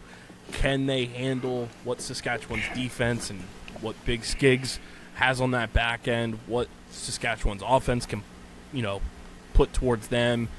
How does Doug Jamieson, handle the offensive prowess that Saskatchewan has? That game's really intriguing to me. And then, just like Deej, my game of the week is Toronto-Rochester. I think that is a heavyweight matchup. Young talent for Toronto, elite back end, fun transition unit, going up against Rochester, who we all think is one of the most complete, if not the most complete team in the league right now. That's a reason they're our league pass team this year, and I just think that game is going to be a huge milestone marker in this early go of the season for both teams, depending on how that game shakes out, the way it shakes out in terms of just play on the floor throughout the entire game. I think we're going to look back at that game and be like, that was a shift in the tide moment one way or the other, depending on who comes out on top in that one. I like that. Very good thoughts. And then on top of that, we got the Unbox series. So neutral site game. Fun stat here from our guy Adam Levy when he's not making my life a living hell tweeting out Philadelphia losses. The Calgary Roughnecks have a 16-4 record in regular season NLL games in Edmonton. The Georgia Swarm organization has a 3-3 record in regular season NLL games in Edmonton, which was all when they were the Minnesota Swarm. That's just a wild discrepancy in terms of win-loss to me. Yeah, because we're better. And I get back in the day, it was the Edmonton Rush and everything playing against Calgary, so that you have that in terms of old school matchups, but that is a huge neutral site home floor advantage for Calgary if I've ever seen one in terms of historical statistics there. But let's head on over to the pick pond, feed some ducks. It is the NLL Week 8 Picks of the Week, brought to you by Kenwood Beer, the official beer partner of Underground Sports Philadelphia and the Outside the Box podcast. It is a refreshing light beer, just 4.1% ABV, 120 calories, just 8 grams of carbs. You guys can go to kenwoodbeer.com, use the Kenny Finder to see who's got Kenwood Beer on tap in the Philadelphia, New Jersey, Delaware, Pittsburgh, and Maryland areas. You can also find Kenwood Beer at your local liquor stores in those markets. Again, that's kenwoodbeer.com. Must be 21 or older to do so. And as always, guys, please drink responsibly. We start on Friday night, 6:30 Eastern, Colorado at Halifax Hoots. I'll start with you. They know who I'm taking. The boys in Burgundy. Jack Hanna's going to go off again. I still think Halifax plays well, but Andrew Q back in the lineup seals the deal for me. I'm taking Colorado. I'm going Colorado as well. Andrew Q back with Jack Hanna, with Will Malcolm on, to have your big three offensively is going to be so much fun to watch, and I just think Dylan Ward is playing really, really well right now. I think Warren Jeffrey's playing well. I think the defense is really holding it down for Colorado too, especially in games where the offense sometimes doesn't show up, like last week, only scoring 7. Your defense held it down, and you're able to still be in games. I think Colorado's playing a good brand of lacrosse right now, so I'm going to go with the Mammoth. The Nest is normally one of those places that holds a little extra home field advantage, in my opinion. And we don't normally all pick the same team because we kind of have a bad record with that. But you know who has a pretty solid record with that this year? Colorado. So I'm going to go with my gut, and I'm going to rock with Colorado as well. I think they're going to have enough to pull it out this weekend, even on the road. This may come down to some little late-game theatrics, but I think Colorado has enough to win it. My biggest thing is going to be seeing what Colorado does to combat Jake Withers, because he's just been on a tear again this year too. It's Palado's first really big test. Big test. He's been good, but this is the biggest one so far. We go to Hoots' Riverside game of the week, Ottawa at Buffalo. Deej, who you got holding it down in Bandit Land? If I recall, Bandits lost earlier this year,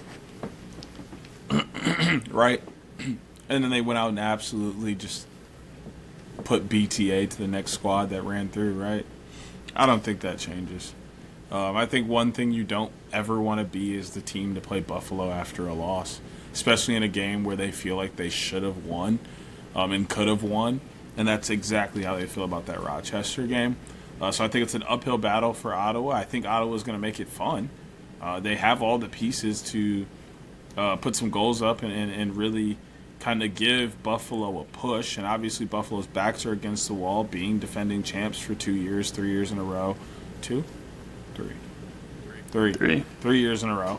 And, you're getting everyone's best shot every week. But coming off a loss is something that always ignites a flame under them. And I cannot remember the last time they lost 2 games in a row. Maybe when Colorado beat them in the Cup. It's been a while. So 4 years ago, if that's the case. Which I think there's been a couple, like, regular season, like 2023, because that was like their wonky year. I mean, there's a possibility. I can't recall for sure. Yeah, it doesn't happen often. But exactly, that's the real point here. Is it doesn't happen enough to believe it's going to happen this time. Buffalo's at home, best home floor advantage in the entire league. It's tough to not pick them when they're at home, so I'm going with the Bandits. Yeah, as much as I could talk myself into Ottawa, and I wouldn't be shocked to see them pull off an upset, I think the points you both made are good ones. I'm gonna complete the trifecta again. Take Buffalo. I am going to be intrigued to see what they do defensively. I know they traded for Mike McCannell this week from the Wings for a third-round pick in 2028. But he was on the PUP list prior to the trade, so I don't know if he's going to be active or not. And I know they're still missing Desnu, and I'm intrigued to see how that defense kind of steps up, but I do have them taking that dub. Unboxed series in Edmonton, Calgary, Georgia. An absolute rock fight. Based on Adam Levy's stat and Adam Levy's stat alone, I'm taking Calgary to win like 5-3.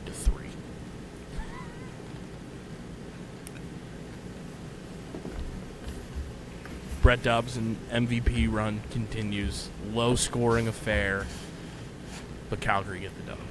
Hey, you said the magic words, so I'm happy with it. You know where I'm going. Everybody know where I'm going. Roughnecks by, you heard the words too. I'm cool with that.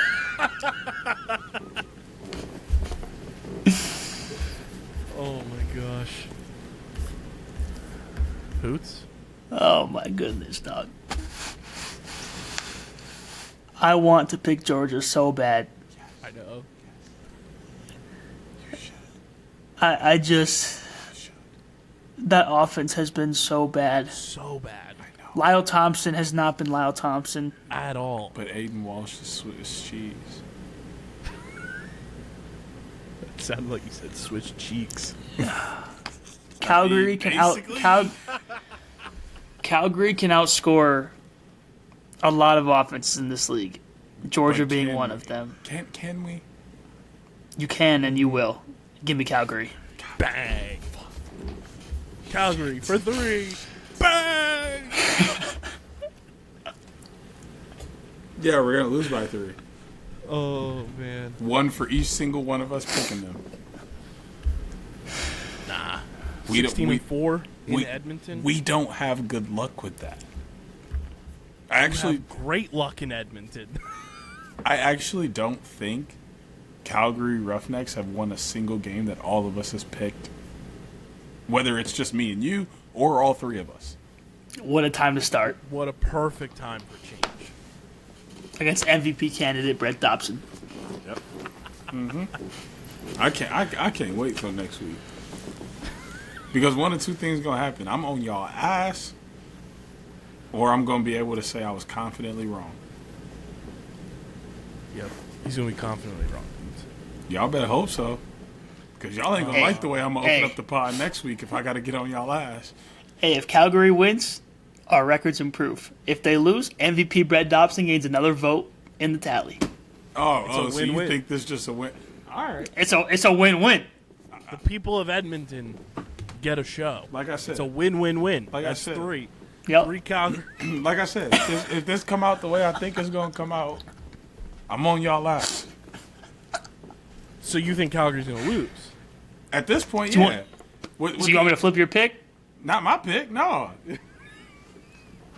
My picks don't change. You can look back for about 2.5 years now. I didn't pick Calgary to win every single game. I'm gonna put Calgary next to Deej's name, and then in parentheses it's gonna say Georgia Swarm. Basically, The Calgary you the Swarm one. next. You the one signed it away. I was giving you all the rights to go ahead and take Georgia. You're in the lead. You can afford to throw a game. Nah, away. I'm trying to beat a 4-year-old dog. All right, Do your thing. Preston's picks. I need to win. It's cool. Roughnecks, please handle business. So you just taking the Calgary Swarm next? Hey, you can't do that. That's disrespectful. Okay. Chill. It's Unprofessional, right? it's only disrespectful to you because I'm doing it at you. Yeah, I'm the common fan. Oh, I ain't know that. My bad. I thought you were the unprofessional host of a number 9 podcast. I'm the unprofessional media person of the year nominee. No big deal. That's what I thought.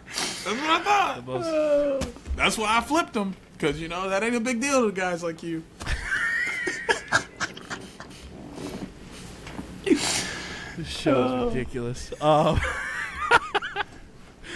San Diego at Vancouver. Deej, go ahead. I gotta take Vancouver. After you put up 7 goals in a game, which they have done multiple times this year, San Diego is just a puzzle to me. Like on paper, they should compete with every single team in this league, and they get out on the floor and they have a very tough time putting shots in the back of the net. Vancouver, on the other hand, has a goalie that's only let up 35 on the year, and is having no problems putting goals in the back of the net. And they're 4th in the league right now as far as record. Yeah. Give me the squad that's been consistent. I'm going to take Vancouver.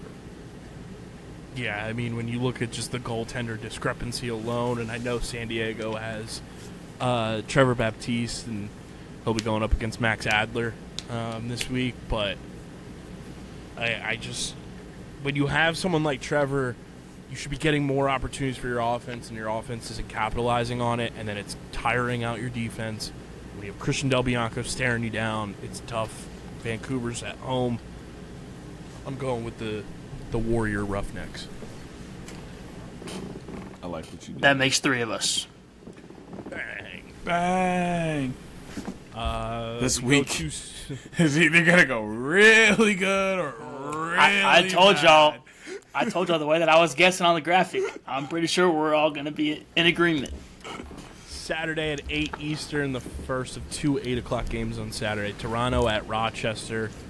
Rochester's my champion pick. I'm going Rochester. I just think after seeing them in person too last week, they're legit as legit comes. I'm going with the Nighthawks. They're at home. Connor Fields, McConvey, Ryan Smith, Pacino, Lanchberry. That defense, goaltending, coaching. Give me Rochester. I mean, Go Hawks. yeah, this one's pretty self-explanatory. They're in a position where I can't pick against them until they lose, and they've played very good ball. Now I do think Toronto's going to push them. I think this is going to be another close game for them. It's going to be a high-scoring game, in my opinion. But when it comes down to putting goals in the back of the net, I don't think there's a team doing it better than Rochester at this very moment. So we all got the Nighthawks getting the dub, which takes us to the other 8 o'clock game, Oshawa at Saskatchewan. Hoots, who you got in this one? Hey, Saska's been way too consistent for me to switch up on him. I know Oshawa's found some things offensively, but Sask's offense is just insane right now. So I'll go with the Rush. There are only 2 teams that I would possibly pick over the Rush. One of them, my boys. One is the Battle of the Prairie, so I couldn't pick them boys even if I wanted to. And 2, I don't pick against my boys.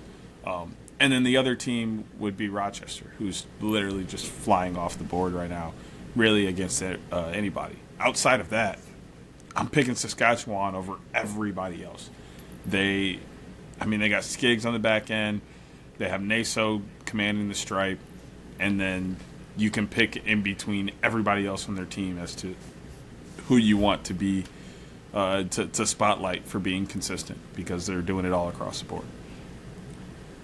Yeah, I mean, Saskatchewan's at home, and I get Oshawa has started to figure some things out offensively, but when you're going up against a team that's averaging 12 goals per game in Saskatchewan, they're only allowing 9 goals per game. I gotta go with the home team there, and if Oshawa wants to prove us wrong, go right ahead. But I think Saskatchewan, like Rochester, those are the 2 most complete teams, top to bottom, in the league right now, on a week in and week out basis. So I'm going Saskatchewan at home, and then Philly and Vegas in Vegas. I don't know what to make of this game, quite honestly. This game can go every fucking direction you can find on a compass, and it wouldn't shock me in the slightest. I don't know. Deej, what do you have for this one? Damn, I hope he's going to come to me last. This game is the most unpredictable game of the week. Because, this is where my head is right now, all right?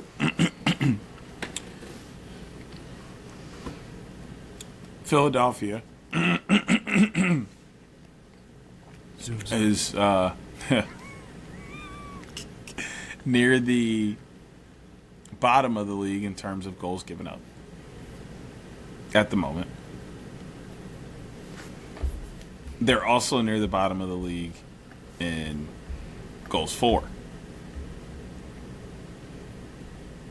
But Vegas is near the bottom in the league, if not at the bottom of the league, for goals given up.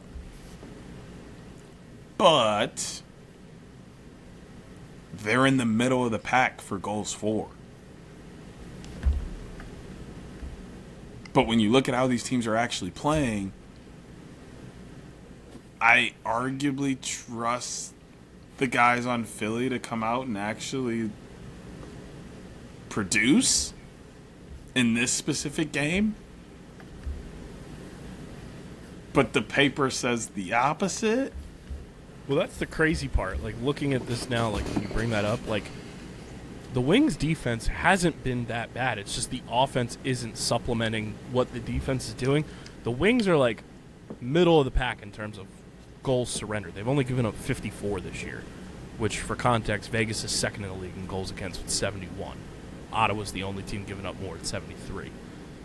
It's the offense for the Wings that hasn't produced enough, where they've only scored 44 goals this year, and Vegas has scored 64. But that makes you feel like your defense is playing worse than they really are.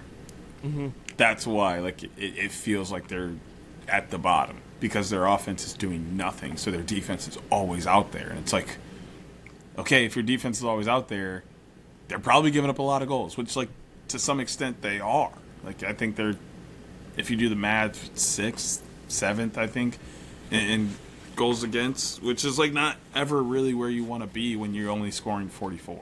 If you're only scoring 44 goals, you want to be 1st or 2nd in goals against.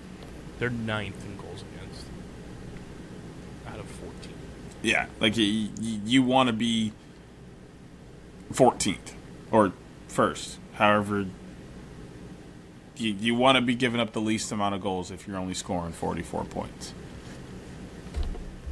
And they're not doing that, which is why it's hard to pick this game. Because if you're scoring more, I trust you. But I do trust you because of who you have on the offensive end. It's so tricky to say that those guys aren't going to go out and score against Vegas. I'm just not sure I trust them to score more. I guess I'm going to take Vegas. I'm taking Vegas. I'm going with the Wings. I'll die with the ship. I am so good at predicting this. I'm proud of you. Boy, I tell you what. I'm proud of you for dying with me. I would do the same thing. I don't know, just watching the Wings offense last week, and I'm basing this a lot, too, on hoping Dalton Young plays. We don't know the lineup yet, obviously, but if Dalton Young plays, I'll feel even, a lot better about this pick. But the way Michael Sowers played on Friday last week was so, breathtaking to me. The way he was moving and just, dicing up a much better defense than what Vegas has, and a much better goaltender than what Vegas has. If the Wings are able to just keep their foot on the gas pedal for more than a half, they should be able to win this game because they have the offense to do it. I don't know if Vegas' defense has anything that they can throw at Brendan O'Neill. It's like the scene in the Avengers where Loki's like, we have a Hulk, and then boom, it's Brendan O'Neill. That's my thing with this, is the Wings have the offensive talent to decimate that Vegas back end. And I think Nick Rowlett is playing some of the best indoor lacrosse of his life right now. So I think he should be able to match up well against Connor Kirst.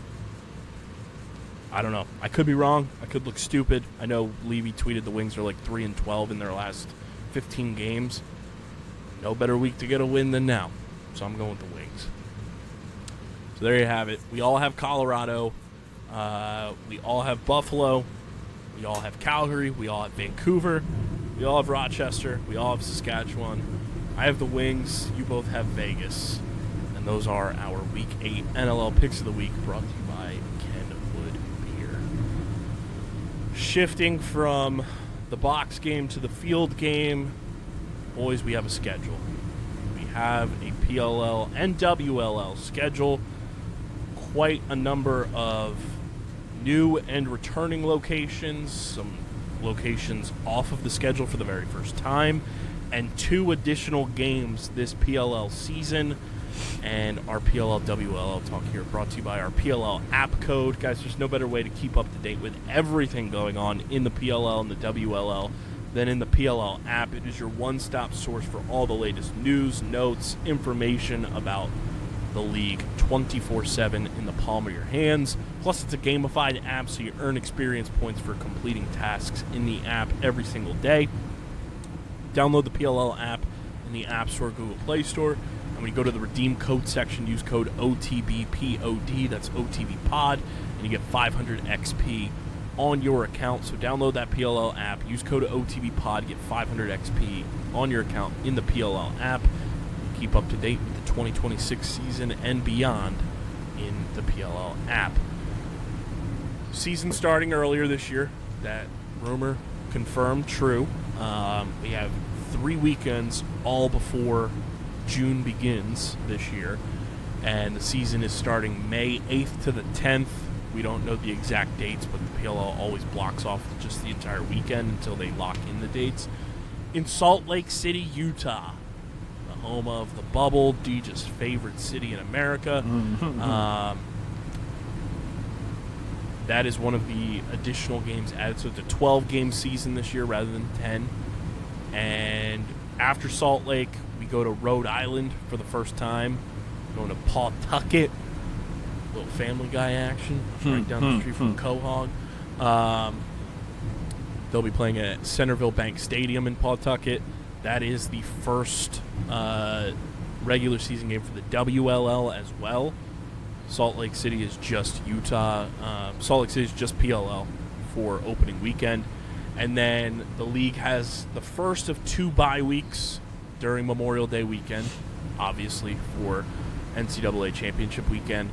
But after that, they go to Baltimore, Maryland, not at Homewood Field for the first time. They will be playing at the Ridley Athletic Complex, home of Loyola, and that is a PLL WLL site, and it is going to be a double homecoming weekend for the Whipsnakes and the Charm.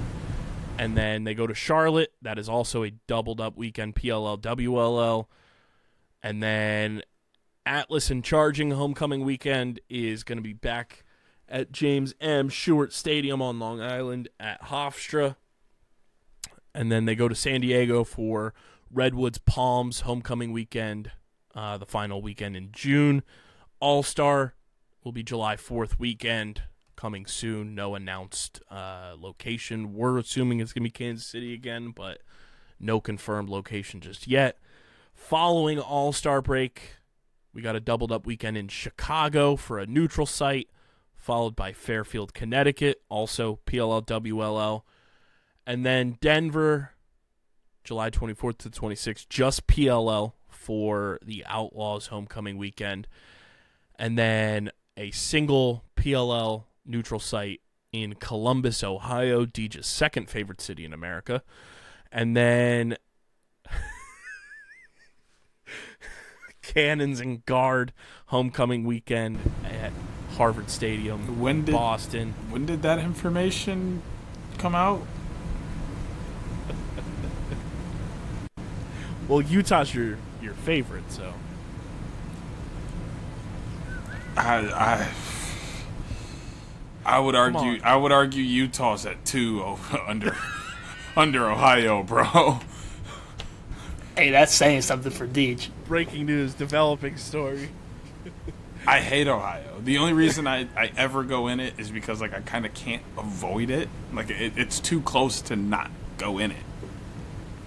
Like, I live far enough away from Utah to where, like, it is, like, I deliberately have to go to Utah. But there's, like, times where, like, I gotta pass through Ohio just because it's there. Or, like, coaching and they decide to have a tournament in Ohio. I gotta be there. Like, hey, Nat, Anthony Kelly, you hear this? You hear this? that was unnecessary. That was unnecessary. Also, they know what it's like being in Ohio. They live there. Yeah, they love it. Hey. There's special people in Ohio. Some of them are cool, most of them are not. It is quite hysterical that your favorite team in the PLL, both coaches in franchise history, are Ohio men. Are from the one state that I despise the most. Hilarious. Oh, it's great. And they keep going back to the city where I, like, hate all their sports teams. I don't like a single Chicago sports team. The Cubs are the only ones that are kind of, like, okay, because there's no real beef there with the Cubs. The White Sox can burn in hell. The Blackhawks, ugh. The Bulls, hate them. The Bears, do I even got to talk about the Bears? The PLL Don't they got that really good quarterback that wins big games? You lucky I the room. I would kick you out the room right now if I could. That's wild work. I just asked a question. I hear you. Can we all just laugh at the one meme that someone posted on Twitter? It was just the clip of Caleb with the fucking cheese grater and said, "Me at the Olive Garden talking to the waiter when I'm asking for more cheese on my salad." That shit had me in stitches. So mad. But it is funny.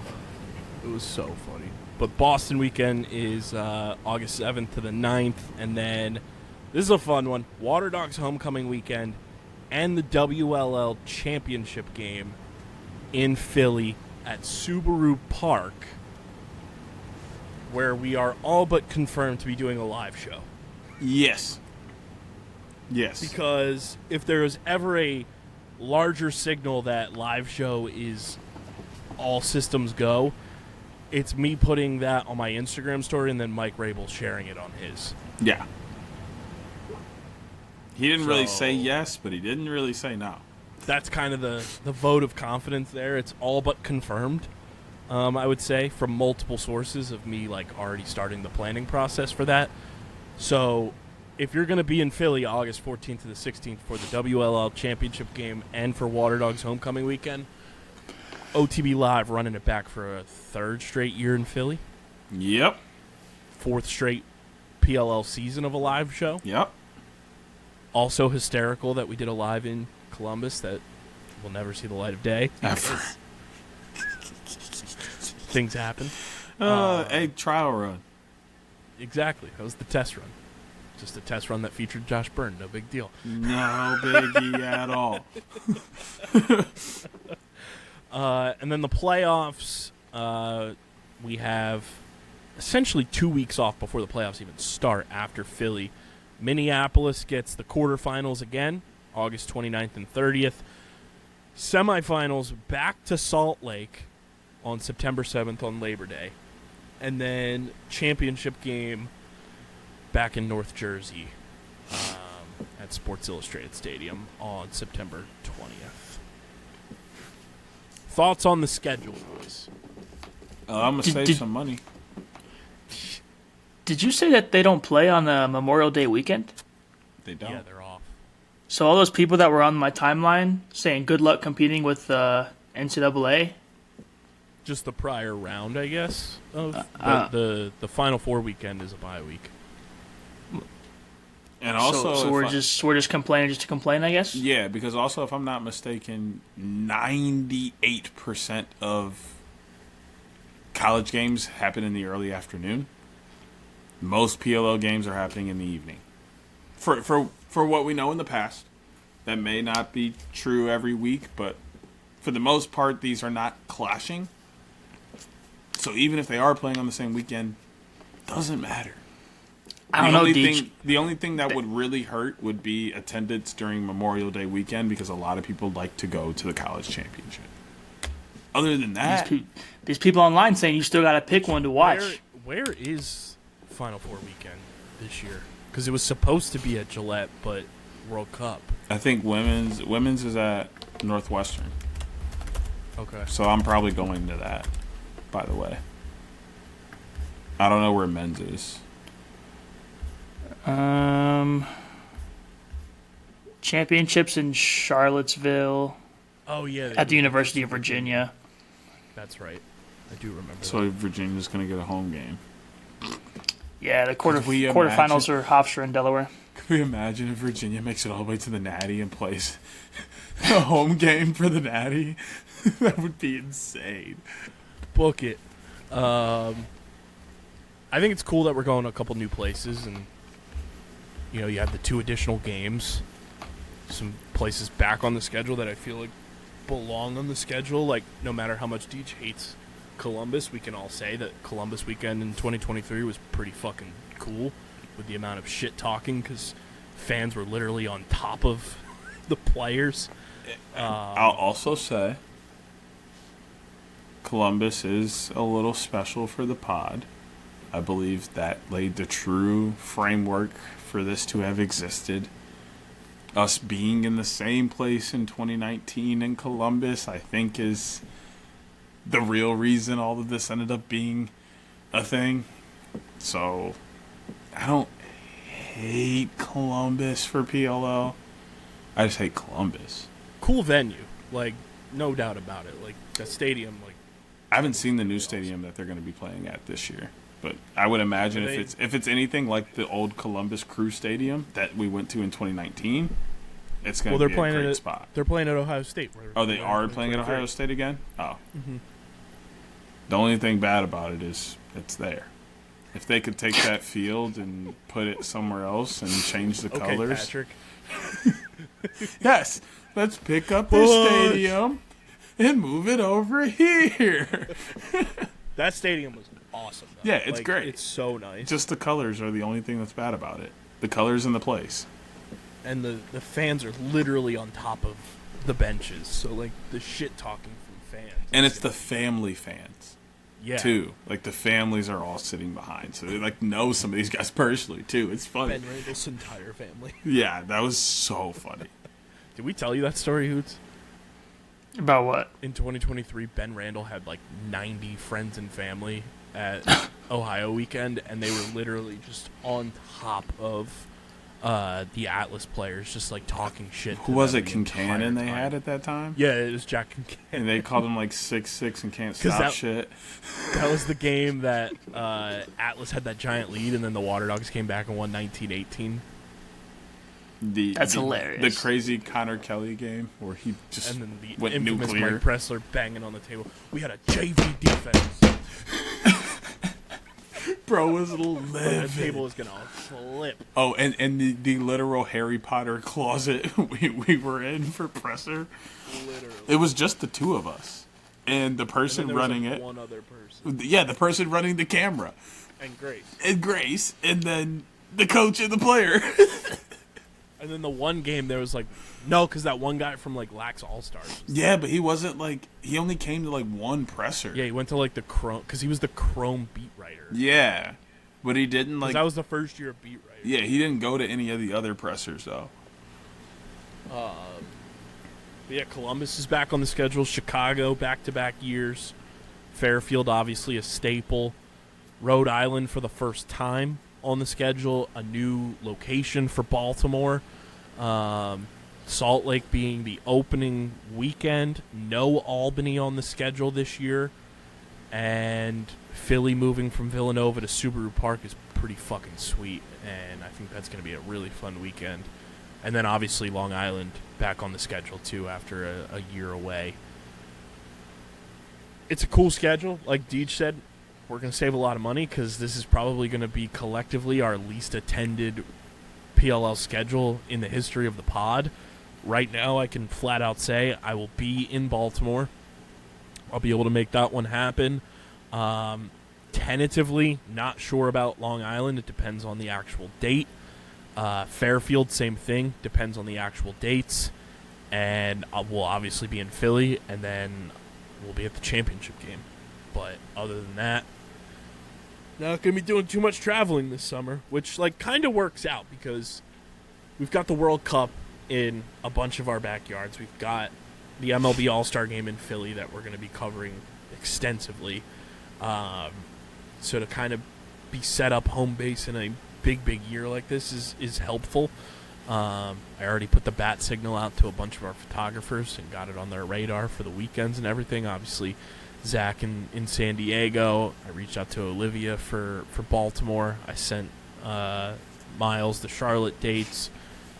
Our Jeezy's going to be in Philly and North Jersey for us, I would assume. I'm just figuring out some stuff. Obviously, Hoots, you're figuring out your schedule. You'll be in Denver for sure.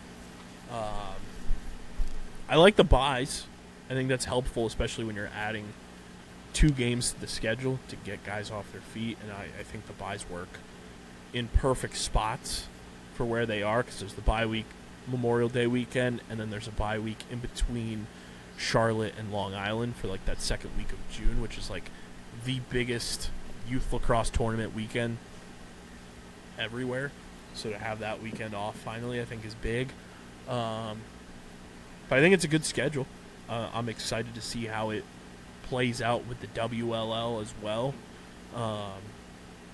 and how that all works in terms of just like scheduling. And is it going to be 3-day weekends when the WLL is on the schedule? How does that all work out?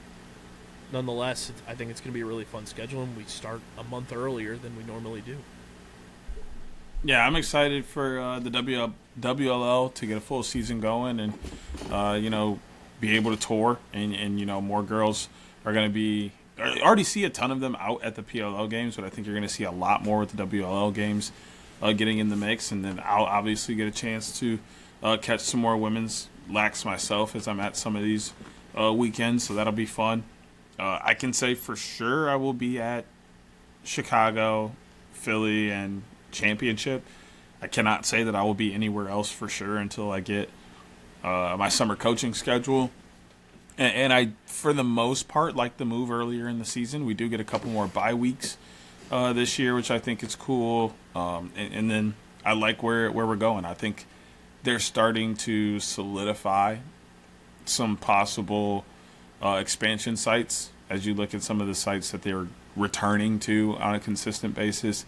And then they're also still reaching some new locations. They're going back to the same cities, but hitting some new locations, which could provide more seating or a different atmosphere. I really like the way the schedule's going in terms of where they are going, but I do not like it in terms of timing. It literally just means I will be able to go to less games. Like the more this transitions to spring, the less likely I am to go to games just because of where I live. If I end up moving to the East Coast, which is an idea within the next couple of years, it'll be a lot easier to go to some of these games because I'll be within driving range. Whereas some of the other games, like now, it's just hard. If that moves into the spring, because I'll be coaching, and gonna have games on the weekend, and even if I don't have a weekend game, flying out on a Friday to come back on a Sunday to make sure I'm back on Sunday because I gotta be there practice Monday or game Monday. Like, it's a lot. And I mean, down the line too, eventually, like, we're gonna have just games in markets. So like, once it gets to that, like, it's just kind of setting us up for that. Like, when we're in the markets that we currently have, like, and we're playing just in market, realistically, I'm going to be able to go to Philly and Baltimore. Like, that's just how it is. Hoots will be in Denver. Deej, right now, obviously, like, I genuinely think the way it's trending, like, Chicago's going to get a team before we know it. Yeah. You're right there for Chicago, like, and that's just kind of where, maybe depending on where Atlas sets up full time is possible with New York and everything, but outside of that, like, that's just kind of it's a nice little peek into the future for us in terms of travel schedule, and not being on the road every weekend it has its benefits, and it also is a bummer because, like, we love being on the road, we love traveling and being in different cities for the PLL and being in person for the PLL. There's no experience like it. But regardless, you're still going to get fucking badass coverage from us. We're still going to have photographers out at every weekend that we can get them. And we're still going to, I think no matter what, wherever the championship is, even down the line, like, we're going to be at championship weekend no matter what. Yeah, that's one that's kind of just like locked in. We got to be there. That's something we got to cover in person. I don't care if that's the only game I ever make it to in a season. I'll be there. We got to get you at a champ game, Hoots.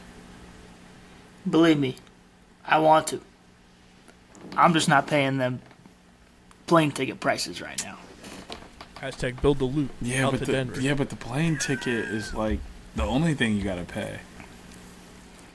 I mean, but when you factor in the distance from where I'm coming from,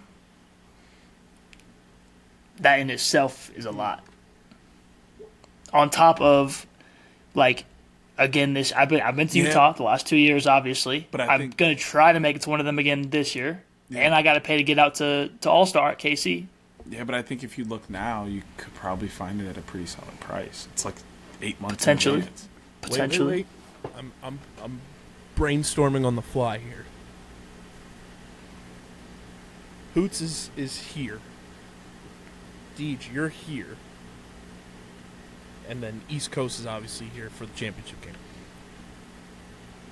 How out of pocket would it be to say Hoots?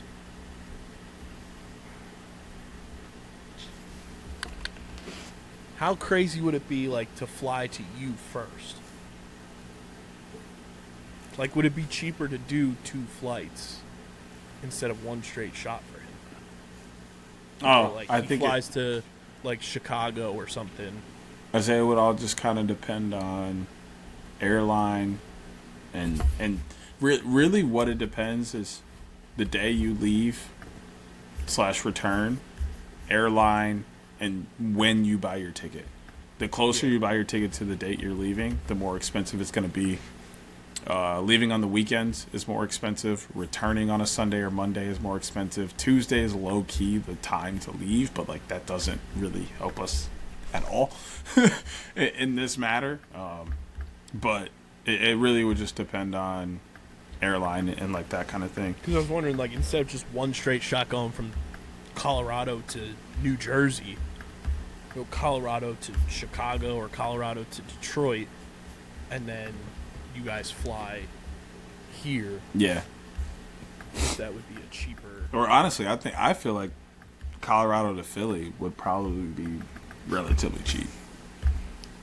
Hang on, I'm checking right now.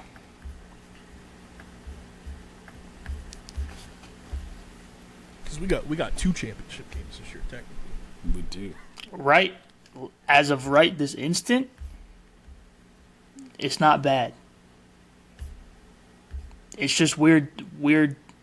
I guess it's not really weird times. It depends on when the games are, I guess. Yeah. Well, that But- game's normally What the? Are we 12 talking the 12:30? championship for the PLL? Yeah. 12:30, 1 o'clock. Because realistically, if I could try to, 3 o'clock. It was 3 o'clock this year on Sunday. Yeah. but then why? Like, what else would be going on the other potentially 2 days or one day? We would have media day on Friday. Friday. So I'd have to fly in Thursday. Is what End you're of, saying. end of the year, or you could fly in Friday morning.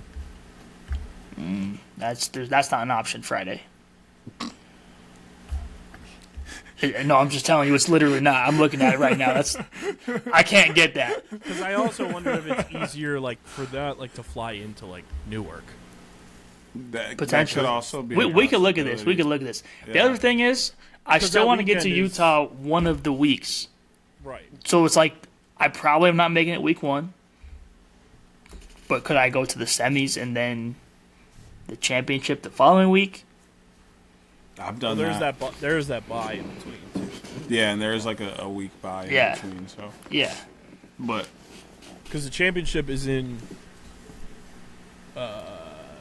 Harrison, New Jersey, which is, like, right outside of, like, Newark.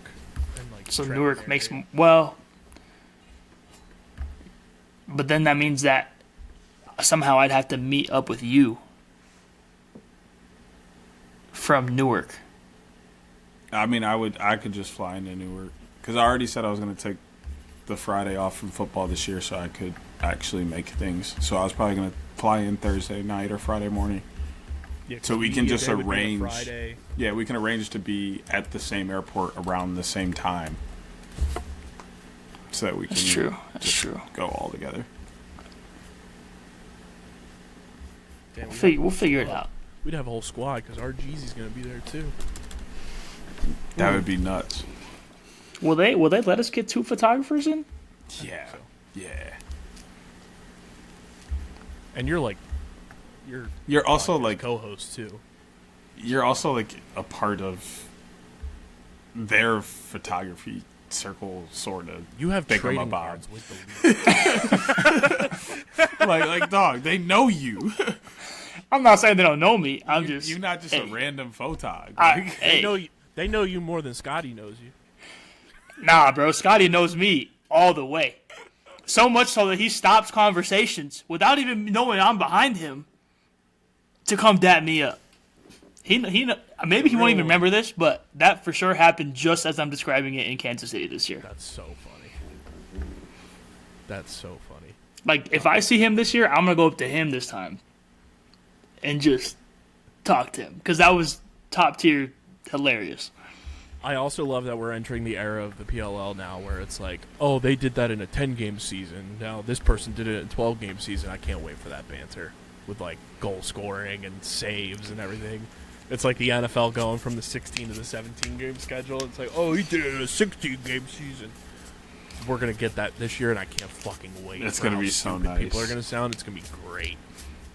It's going to make Jeff Teet's record-breaking season look even better Literally. Yes. because no one's sniffing that. No. Oh, that's great. That's going to be awesome. But yeah, let us know what weekends you guys are going to be at. If you're going to be at any of the weekends we'll be at tentatively right now.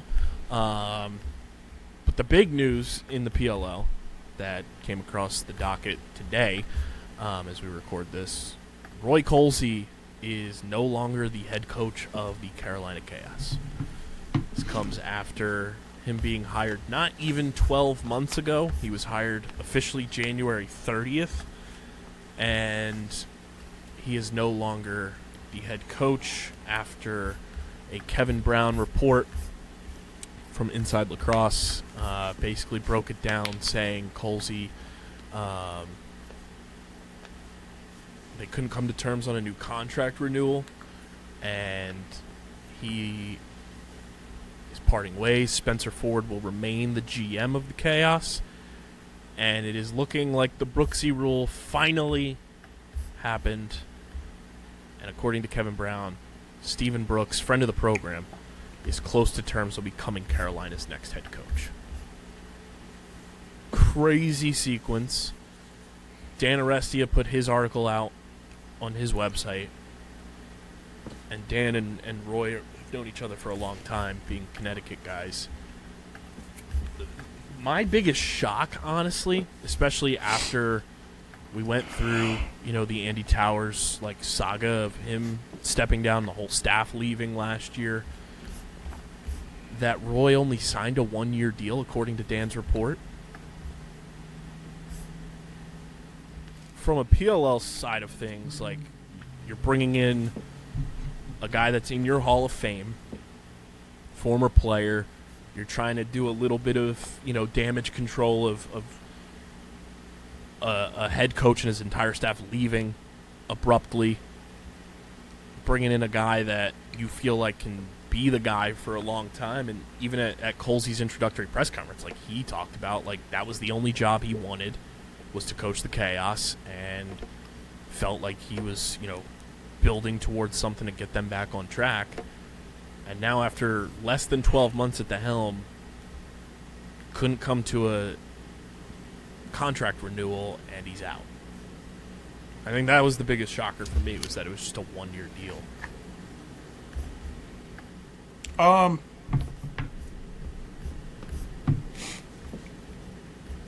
I think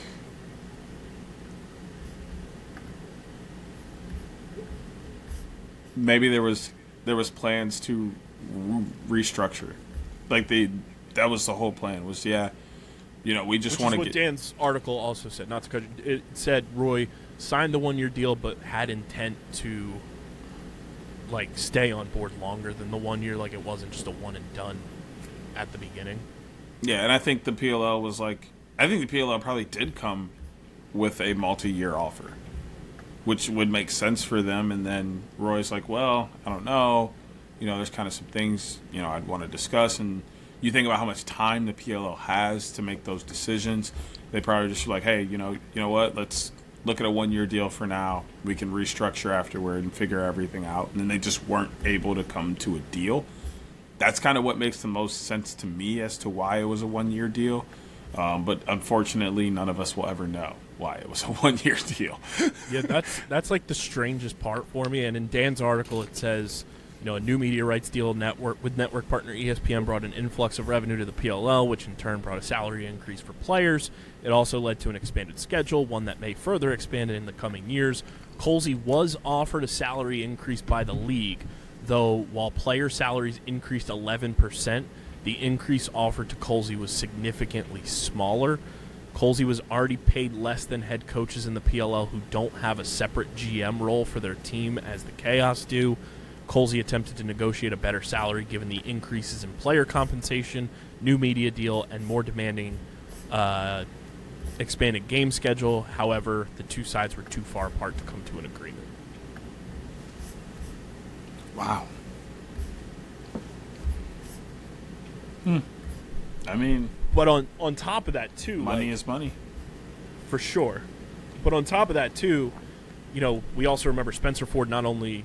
And Roy also interviewed for the GM spot. That was the whole thing at the press conference that they talked about. Roy and Spencer interviewed for both roles with Chaos.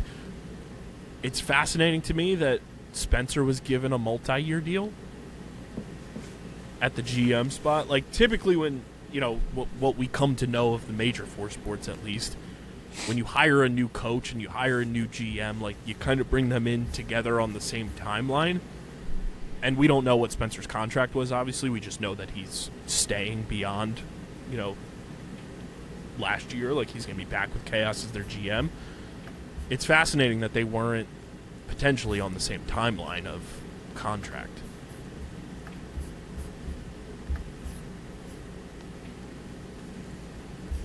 I don't see it as that crazy. Which we don't know for sure. Because, like I said, I think they did have those plans, and it just didn't work out in terms of time, and they were look, we can just revisit this. You clearly want to be here. We want you here. Let's just get ink on paper, and then we'll revisit. And then I think the other part of it is what somebody might find to be acceptable for the job, as far as payment, another guy might not. So what all the other coaches or what the previous coach was getting was enough for them, but Roy, after a year in, was like, look, this is a lot. I'm doing this, I'm doing that. This isn't enough. I need this. And the league's like, no. Like, it all makes total sense to me. I just think, like, the only thing is, like, there's the missing information as to, like, what caused the 1 year deal that makes all of this so bizarre.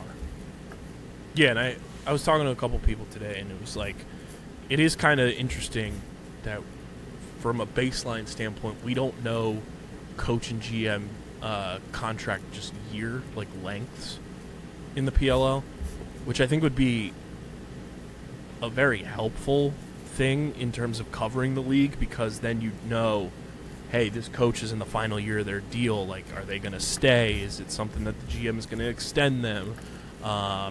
Same thing with the GM. Like, are they on their way out? Like, to know just I'm not even worried about knowing dollars and cents right now in terms of that. But, like, if we knew the lengths of the coaches and GM contracts in the PLL, I think it would be such an added benefit in terms of just, like, covering each team and kind of knowing their situations of where they're at and being like, oh, okay, like, ex-coach is, got 1 year left on the deal. GM is still there. Are they going to extend the coach, to kind of be on the same timeline? Is it going to be extended longer than the GM? Like, what's the deal there? And I think it's a bummer because I thought Roy Colsey did an admirable job with that Chaos team, especially with all of the whirlwind that was Andy Towers and company leaving, with Ian McKay and Josh Byrne and Will Bowen leaving.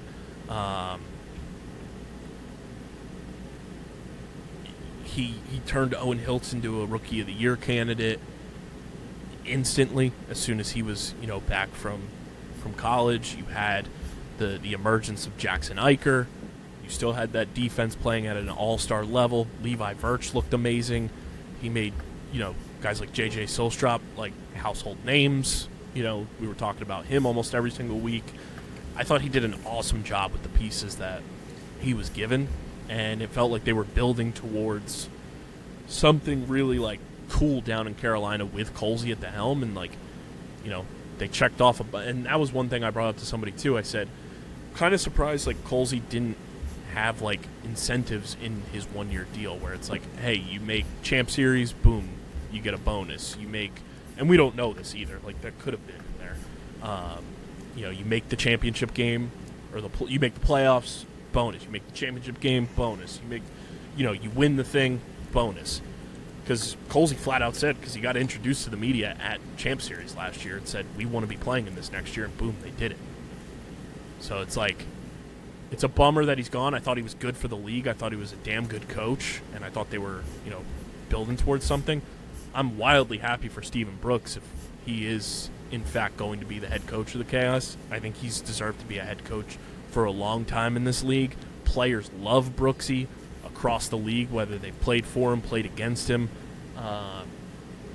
He's a damn good coach, and now I think the fun domino effect of all of this is we obviously know going into the offseason, Brooksy was going to be the coach of the Atlas and Champ Series, like he always is, because Pressler's coaching high school during that time. Does Brooksy fulfill that role during Champ Series and then his contract with Chaos starts? Does he go to Chaos? That's tampering. No way. The funniest part of all of this is Brooksy is currently on vacation with his wife when all of this is transpired. So what a phone call for him to get while on vacation. But it's you're going to have to name an interim coach for Chaos for Champ Series. No, other way around. I mean, yeah, you're going to have to get a... Yeah, I think he is Chaos head coach. I also wonder if, like, he's just like, hey, I'm not going to coach Champ Series at all. Because I did bring up the fun wrinkle because you know who else coached in Champ Series before he became a GM? Spencer Ford. Yeah, but I think the difference is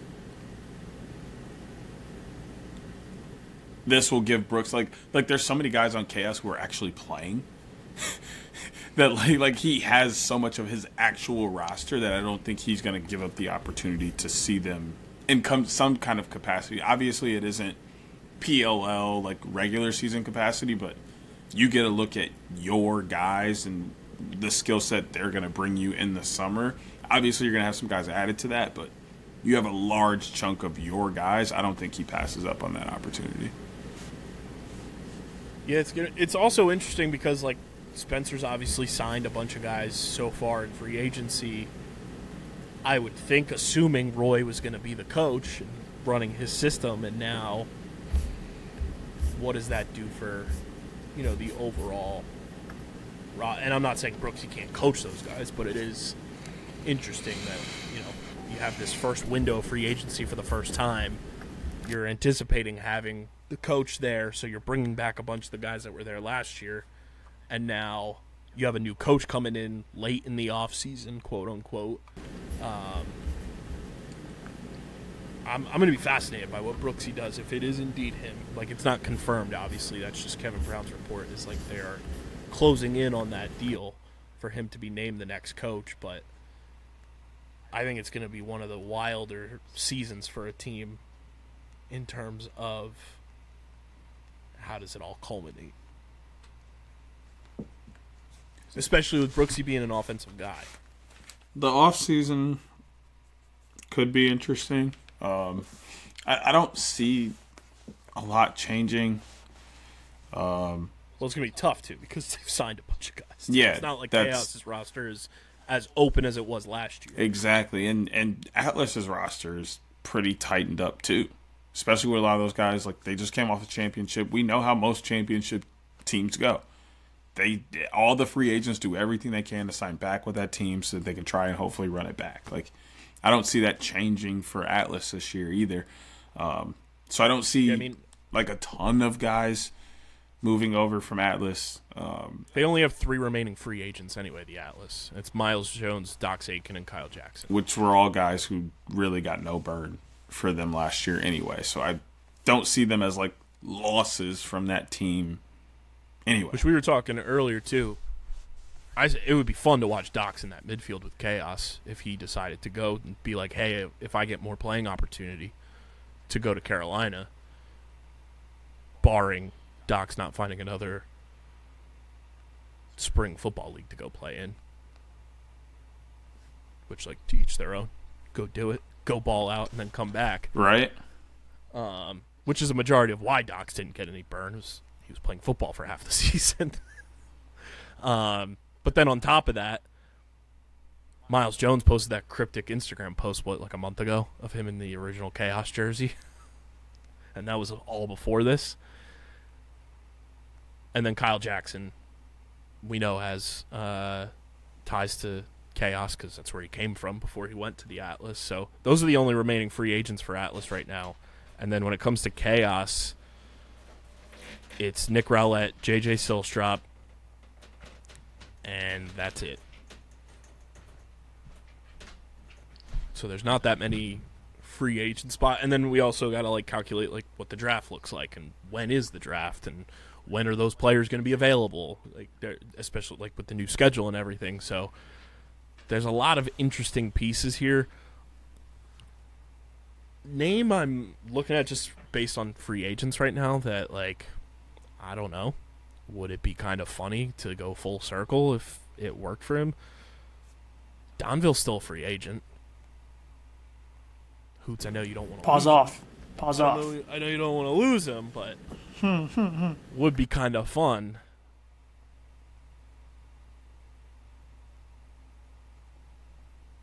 Would be kind of fun. And on top of that, like this week, right before all this, Charlie Bertrand signs with Chaos.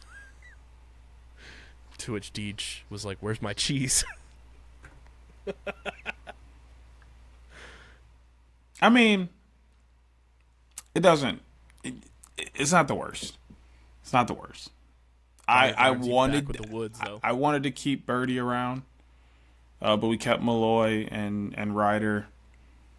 Decisions were made where they were made, so obviously I don't have any decision over that, any choice over that. I like things that Birdie brings to the midfield, but also Birdie isn't like a He's kind of one-dimensional. irreplaceable midfielder. We can find another Birdie or a guy that can do what Birdie can do plus some. So it hurts to see him go, but it's not the worst. You want your midfielders, especially like now in the PLL, especially after like past couple of years, you want them to be more multi-dimensional. And Charlie's kind of like a one-trick pony right now. I would love to see his game get more unlocked in a new situation. We've seen former Redwoods midfielders go to Carolina and find their groove again. See Sergio Perkovic last year. But yeah, I mean, a bunch of Redwoods going to the Chaos. Joins Brendan Nickturn. Ryder Garnsey's back. I like that. I feel like Ryder, there's only one team for him, and it's right that he just wears a Redwoods jersey for his entire career.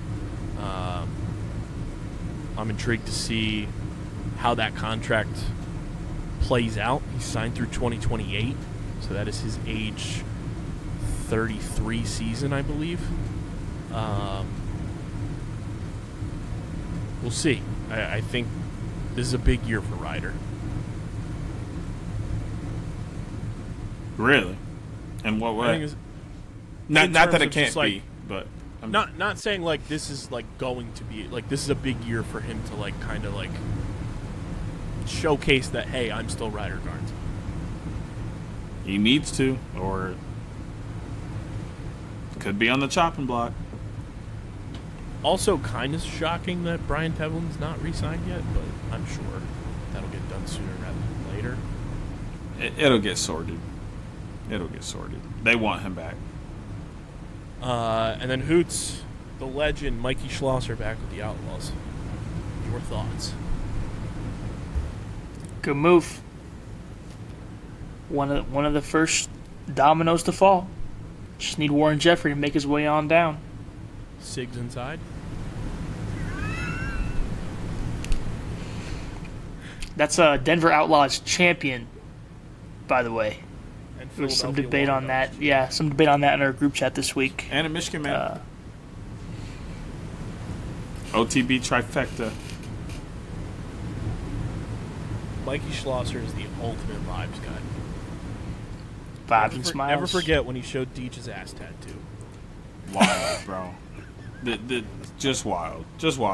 He's done some wild like he things. Smoked like 12 packs. Oh, he did on the way over. He had to have. He is a character, man. I fucking love that guy.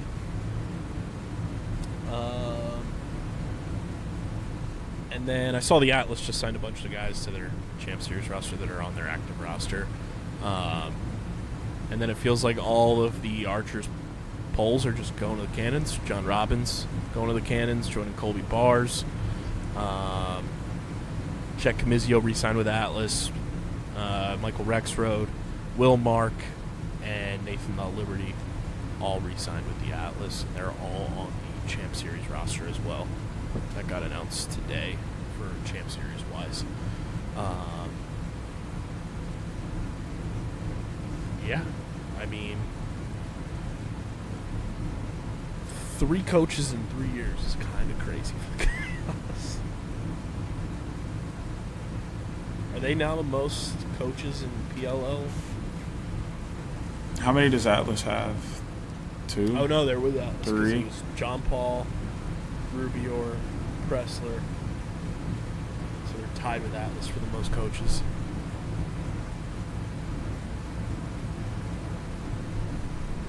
The Redwoods are 2, Water Dogs are 2, Archers and Whips are 1.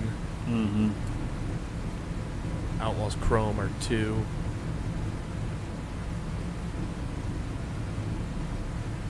And Cannons are 2.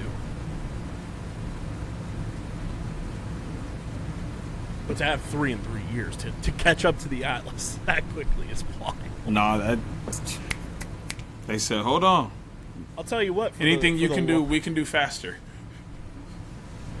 Let's get a little chaotic, shall we? I will say, for the long term, if it is Brooksy, Carolina becomes a player's coach like destination.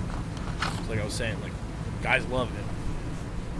From his playing days, from seeing what he does coaching-wise, I think that opens up a lot of doors for Carolina in the long term if it does indeed end up being Stephen Brooks, their next head coach, to want to sign there in free agency. Which is a good thing for that market. I mean, I don't see it going bad. I just like my thing with like player movement is I feel like they're restricted a lot by money. And like I feel like a lot of guys want to move around, but there's only so many places for them to go. And then when you start thinking about who makes what kind of money, when certain guys get signed, it kind of pigeonholes other guys to other places. So like that's my only thing about player movement. It has nothing really to do with coaches per se. I'll say when it comes to the money thing, though, you look at what taxes are in the Carolinas, it's a lot more affordable than some other places. Well, no, I'm just saying like salary cap. Like the team can only spend so much money. I'm just saying, like, we're going to have guys retire, obviously, as the years go on. And, you know, teams are going to get younger and everything. But when it comes to free agency being bolstered up, and we hope Brooksy is a coach, you know, for a long time if he is the guy, long term, like, I think it makes Carolina a very fun destination for a lot of guys in the long term. And then, Deej, like you mentioned, Dylan Malloy back with the Woods. What up, Unc? Hey. Malloy had a crazy season last year. Like I said, I think he had a top 5. Like I think he's a top 5 Redwood of all time at this point. After the season he had last year, I will still stand on that. And I think this year he has another great year, unless somebody decides to stop the bulldozer that he is. But in all the years that I've seen Dylan Malloy play lacrosse, I've yet to see anybody stop him when he decides to be a bowling ball. So I'm here for another season of Malloy in green. Is he going to play Champ Series? Maybe. I don't see why he wouldn't. Didn't he play Champ Series for Crone? Uh-huh. So yeah, I don't see why he wouldn't for us. He said he loved playing defense. That's Chrome Denver Outlaws legend, Dylan Malloy. That's right. Yeah, check that box. Yep. I'm claiming that. Oh, that's hysterical. That is all we've got for you guys on this one. Let us know how you're feeling about. If you're a Chaos fan, call the voicemail line, speakpipe.com/OTBLaxPod. Let us know how you're feeling. Another coaching change, how you're feeling about Brooksy potentially being your next head coach. We can say, from Brooksy being a friend of the show, he's the fucking man. And if you're a Chaos fan, you will absolutely love him as a coach. And this kind of he is indeed the guy. Keeps the Brooksy theory alive for now. Yeah. Could you imagine? I don't want Kevin's report to be wrong whatsoever, because Kevin does a great job sourcing a bunch. He's had a great offseason with scoops. Could you imagine Brooksy's in line and then they just hire somebody else? I'd be sick for Brooksy.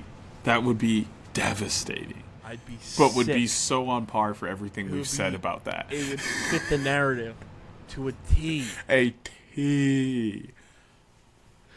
For anyone that doesn't know, last year, going into Chaos's hiring process, we joked that the Brooksy rule is the thing where you have to interview Stephen Brooks, just like the NFL has the Rooney rule, and it is a must for every franchise. Before you hire your next head coach, you have to interview Stephen Brooks. And as of right now, that trend is still on par. It has cashed in every single time. They need to make that a betting prop. Will Stephen Brooks be in the candidate rotation? There's a lot of domino effects with Brooksy taking this job, allegedly. Starting with that theory. Because then on top of that, Atlas need a new OC. Mm-hmm. And do they poach someone else's OC, which then makes them need another OC, or do they pull someone out of an error? Like, I don't know. What if Connor Busick comes back and decides, like, yeah, I can't be a head coach or play, but I could definitely do some OC work?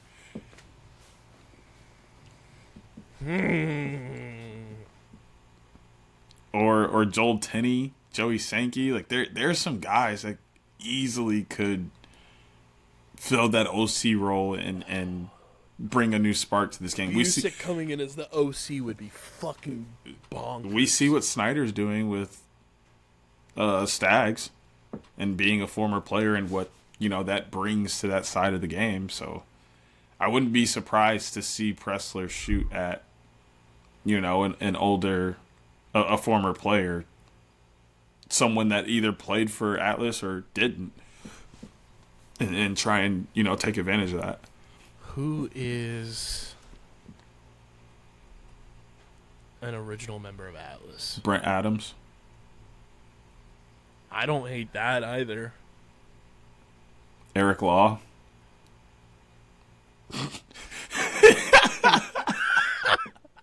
Who's like, hey. I don't know if, Pause off. If he has any interest in this. Hear me out. Ryan Brown? Yeah.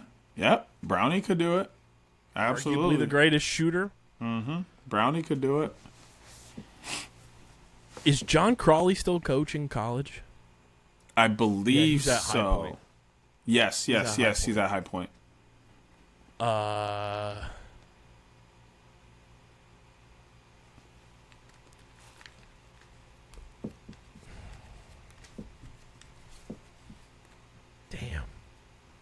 That is a fun thing to think about now. No, for real. There are some good options for that. Yeah, let us know that too on the voicemail line. Speakpipe.com/OTBLaxpod if you're an Atlas fan. Who do you want the next OC to be if Brooksy leaves to go to the Chaos? Because goddamn, when you said Connor Busick, I was like, oh shit. That was the first name that popped in my head, and I was like, oh, that would be insane. What if it's Chris Kluche? Screaming. Yeah, leave us a voicemail. Speakpipe.com/OTBLaxpod. Follow us on the socials at OTBLaxpod across the board. Follow Hoots at Hoots Sports Media. Follow DJ SCS_next great. Follow me, KBIZZL311. Subscribe to the pod. Apple, Spotify, wherever you get your podcasts in audio form. Leave a 5-star rating and review. Subscribe to the Underground Sports Philadelphia and Outside the Box podcast YouTube channels. YouTube.com/@Underground Sports Philadelphia. 10 more subscribers on the OTB channel, and you're getting 2 episodes of OTB a week because you're getting the college show plus talking all the things professional lacrosse on the weekend episodes. So subscribe. And this has been episode number 410 of the award-nominated, honorably mentioned, number 9 NCAA ranked, number 11 Philadelphia ranked, the most unprofessional and disrespectful podcast on the planet, the Outside the Box podcast, the official lacrosse pod on the Underground Industries Podcast Network. For Hoots, Deej, I'm KB. Enjoy the weekend of NLL. Get in our mentions about Chaos and Atlas. We'll see you all here next week. Subscribe to the fucking YouTube channel so the college show happens. Please. 10 more of you. Just 10. God damn it. 10. We right there. That way Jesse can stop killing the planet with his AI images. Please. Okay? Save us. We'll see you all next week, but until then, get the heck up out of here. Peace. Peace.